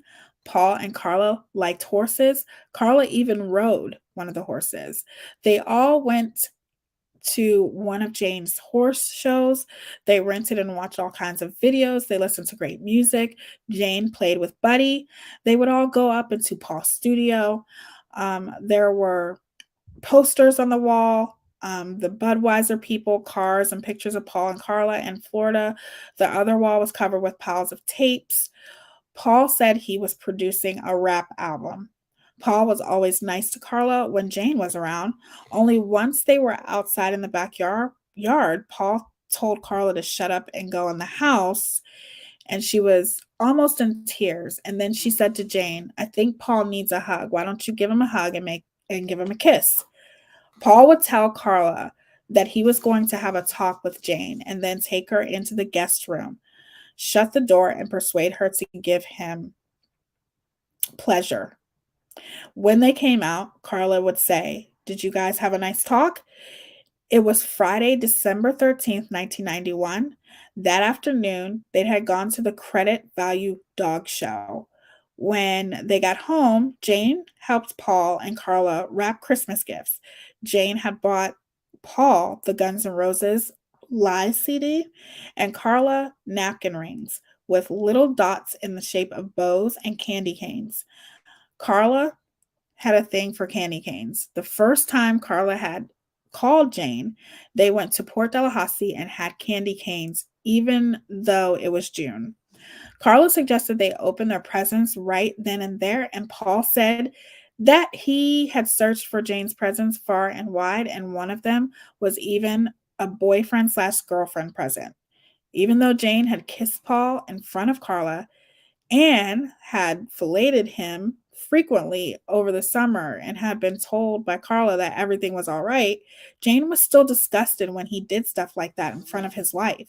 She looked at him and said something like, "Can't you just shut up?" Then they went into the family room and sat down by the Christmas tree. Jane opened her presents. They had given her a large, gunned, shaggy dog. Carla had a whole collection of gun stuffed animals upstairs in the bedroom. All the time Jane was opening her presents, Paul kept telling her that the stuffed toy cost $300. It was top of the line, brand new. It was on the cover of the new gun magazine. He told her that he just wanted the best for her. First, they gave her the stuffed toy with a card signed from Paul and Carla. The gold necklace was from Paul. He did all the shopping, but Jane had wanted Carla to do it. Carla kept saying to Jane, "You're going to love your presents." When Jane opened the package containing the Swatch watch, Paul said, "Do you like it? I looked everywhere. You can take it back if you want." Later, Paul went up to his music room and Jane was left alone with Carla. All summer, Paul had threatened her with Carla. He never forced himself on her, but he would just say things like, "If you want to stay friends with Carla, you will do this to me. You will pleasure me." So she would, and then he would want her to do things she didn't want to do. You guys know what I mean. Anyway, he's a disgusting fucking piece of shit. So she would, okay? The first couple times she complied, but then she wouldn't. She didn't want to do that anymore. There goes your friendship with Carla, Paul would say. One minute you say yes, next thing you're saying no. Why do you play these stupid mind games with me? One night, Carla, Jane, and Paul went out for supper and they started talking about Tammy Lynn. Jane felt badly for Carla. Carla did not deserve so much pain. Why did it have to happen to Carla? That is how Jane thought. Carla told Jane that Tammy had died in her bedroom, that she had pretty much died right in front of her eyes. Carla said Tammy had thrown up and inhaled her stomach contents. But Jane's friends at school had told her that nobody dies from that. There must be more to it than that. When they got back to the house, Paul was outside drinking and he said she and Tammy had screwed up his life. Idiot. Paul was always saying really weird things to Jane. He was always comparing her to Tammy. There were pictures of Tammy all over the house. Paul and Carla's house was filled with Tammy's pictures. It was almost weird. It made Jane wonder if Paul had done with Tammy the stuff he was doing to her. He would ask her if she was really a virgin. She would say yes. And he would say, "Well, have you seen the light? What is it like? What is death like?" Jane was finally coming to her senses. Carla always seemed to be pushing her toward Paul. Jane would sleep in the same room with Paul and Carla. Paul would sleep on the floor and Carla would sleep on the bed. And Paul would try and fool around with Jane. Jane could not believe it. Once she relented in the bedroom and gave him what he wanted, not obviously she would pleasure him, but not intercourse. You guys know what I'm talking about. For all Jane knew, Carla had been watching. It was all getting to be too much. Carla said that she and Paul did not sleep in the same bedroom anymore. She told Jane that she was too conservative, that she would be more liberal. When Jane told Carla that she did not feel the same feelings for Paul as he did for her, after all, he was 28 and she was 17.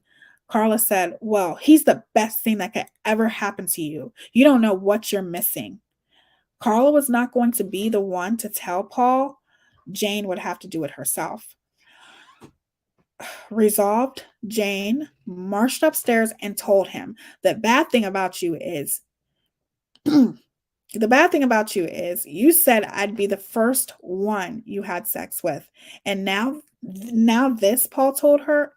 Then he went downstairs, picked Carla up, and started to carry her back up the stairs.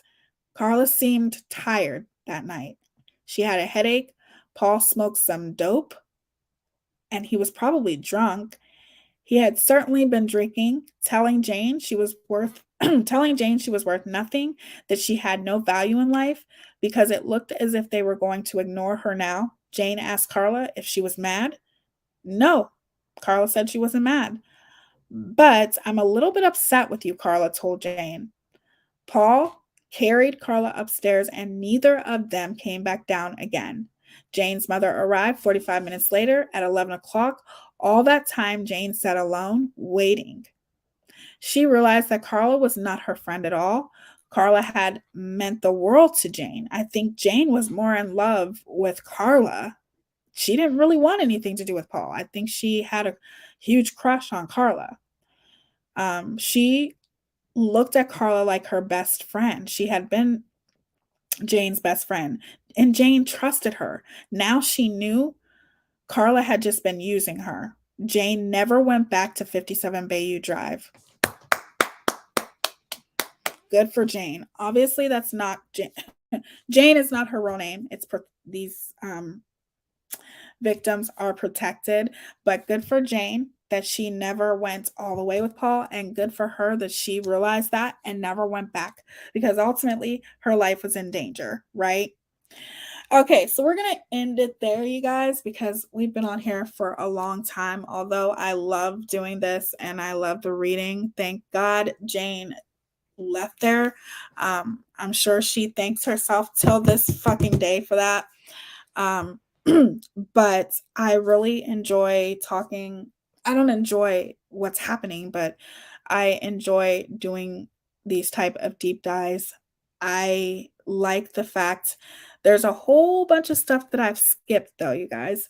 But the reason why is because I'm only going to tell you the things that I feel are important from each book. And I do feel like some of these things are very important. Some of these details are very important for you guys to know. Tomorrow is going to be the end. I will carry this over for tomorrow, or probably Saturday or Sunday. But I want this to really stick with people, because most people don't get in depth with it and talk about the things that these, the victims went through. And rest in peace to Leslie McCoffey, Tammy, Homolka. And we are going to move on to the next one who ultimately lost her life. And it gets very sad, okay? And I think that obviously there is something wrong. Everyone involved in this story is dysfunctional. Everybody. I'm talking about from Paul's parents to Carla's parents to the police to Paul's siblings, to Carla's siblings. The only smart one was Tammy. May God rest her soul. She was the only smart one, because she knew that something wasn't right with Paul. She knew. I just think that it's good to get in depth, because it's really good to see. A lot of people didn't know about Jane Doe, and that there was somebody in between there that's literally, well, there was more than one person that was in between there that was drugged by them. They are just the horrible, disgusting pieces of shit. Like, I cannot believe, once I tell you this story and the way that I put it together, you guys are going to see, like, Paul Bernardo is a piece of shit. However, Karla Homolka makes me more mad than Paul. And I know some people have asked me, really? Yes, really. She makes me more mad because she could have stopped all of this and she didn't. And she is a disgusting human being. Tomorrow we're going to move on to Kristen French. Kristen French, oh my gosh, may God rest her soul. I am going to show you some of the footage of Kristen French's parents. There are going to be some things that I'm going to show you tomorrow or probably Sunday that it's devastating. It's absolutely devastating. These were good girls, you know, that lost their life in such a senseless way from these horrible monsters. And one of them was only in prison for 5 to 6 years, maybe a little bit longer than that. She does not deserve to be here. She does not deserve to have freedom. She should never have had freedom. But we will get into all of that either tomorrow or Sunday. If I get in it, I probably will take a break from this tomorrow and then do it Sunday because there's some other things that I want to talk about. But it will be before this week is over that we'll finish this. And I apologize that I had to go to part 4, but when you get into details with things, it just gets longer. And there are things that, like I said, that I feel that you guys should know, you know, and I want to be in depth with it. So we will talk about this, finish the rest of this tomorrow. Thank you guys for being here. Thank you for being so patient with me. You guys are absolutely amazing. I know this is a hard story to listen to, some of the horrible things that at the hands of these pieces of shit monsters. I know it's horrible, but my God, it's the victims who went, the 18 victims who went through the essay, they are so strong. And I hope that they are thriving and doing amazing now, which I'm sure that they are. And just the way that he treated his victims and the horrible things that he would say and the way that he would attack them mentally, verbally, physically, just horrible. Like, it just shows you what a monster Paul Bernardo was and what a monster Karla Homolka was. And you'll definitely see that with Kristen French as well. And Kristen French was their last victim until they were ultimately caught. So we will finish this tomorrow or Sunday. Thank you guys so much for being patient. Thank you for being here. Thank you for listening to me. It boggles my mind that the authorities were bound to that plea bargain after finding the videos. That's what I don't get. But we're going to talk about all of that together, either tomorrow or Sunday, because I want you guys' opinion about it too. I don't even see how they were bound to it. It should have been the breakable once they found what they found. You know what I'm talking about? Okay, like once they found the only reason, let's put it this way, I'll end it on this. The only reason why they didn't go far with Karla is because once they made that deal, they didn't want it to look to the public. Once they made that deal, they didn't want to make it look to the public that they were wrong. They were concerned more about how the public was going to look at them than versus how everyone was going to look at them, not just the public, but they were just concerned with the whole impression that it would set on the public. It was a fucking stupid reason why they did what they did. Let's put it that way, because they still could have took it all the way. It wasn't the deal that they made was broken once they found something else. Let's put it that way. And they just didn't want to unbreak the deal. They didn't want to break the deal, even though they could have. They chose not to because of what the public would think. It is horrible, not knowing that the public thought that they were pieces of shit for going through with the deal in the first place. Okay. Once the public and the jury, everybody seen that Carla was a willing participant, is a matter of fact, in my opinion, more guilty than Paul Bernardo. She was more guilty. You, as a woman, we automatically think that women are, and this is the interesting part, and this is where we'll get into that in part 4. We automatically think that women are, more vulnerable and more sensitive and more prone to be more manipulated and swept off our feet by people like Paul Bernardo, when ultimately, when you watch the tapes, everybody was in shock to see that Carla was not only a willing participant, but she was also giving Paul orders of what to do to these young, vulnerable little girls. And it was just shocking to people that a woman would do that.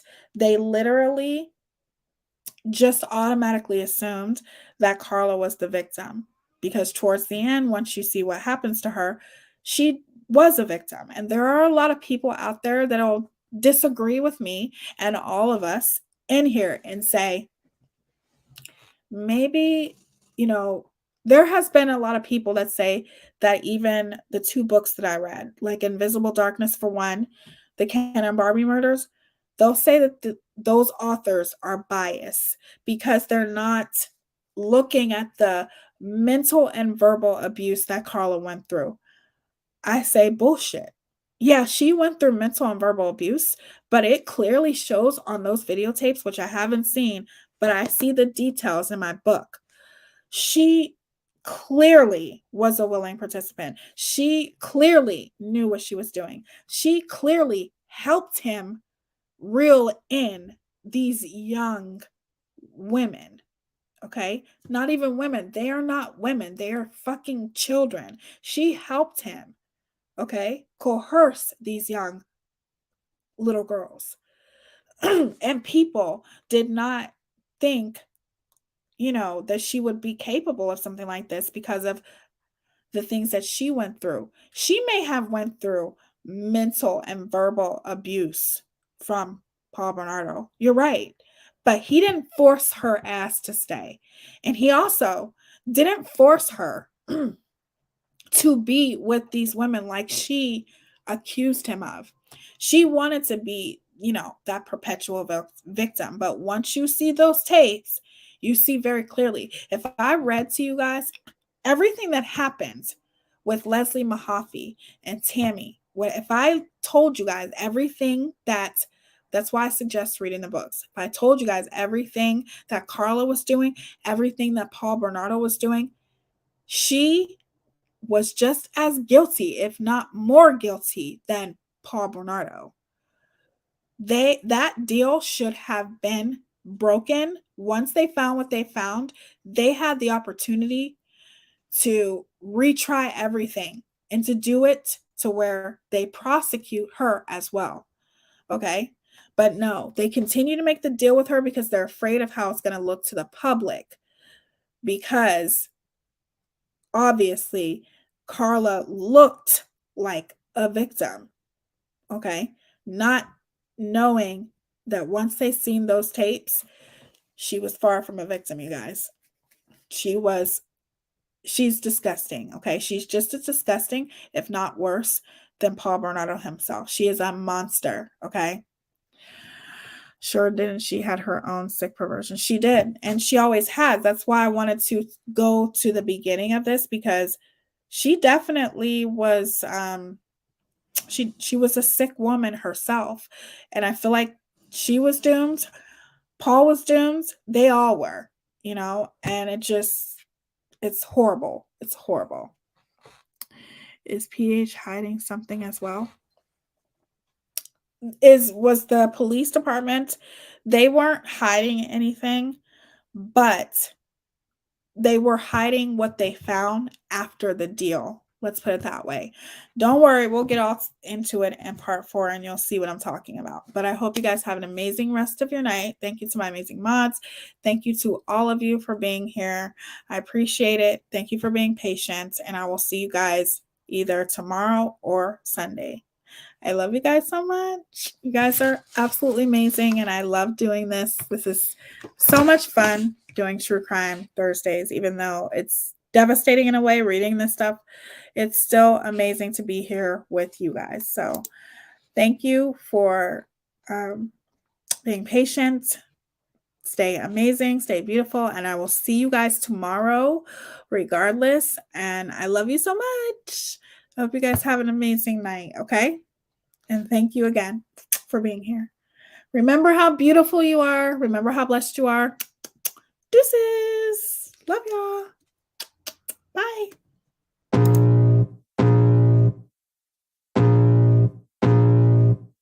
I can feel the blood creeping up from the heathens. Got will, got fight, got pride, got reason. If they wanna go eat, then you know I'm gon' feed them. If you're coming for me, hope you're ready for a demon. I got eyes in the back of my head, I'm seeing. Take me for granted and you know I'm leaving. I'ma take what's mine with the webs I'm weaving. I could take this crowd from seeing to believing. Got a taste for blood and my tongue keeps bleeding from the words I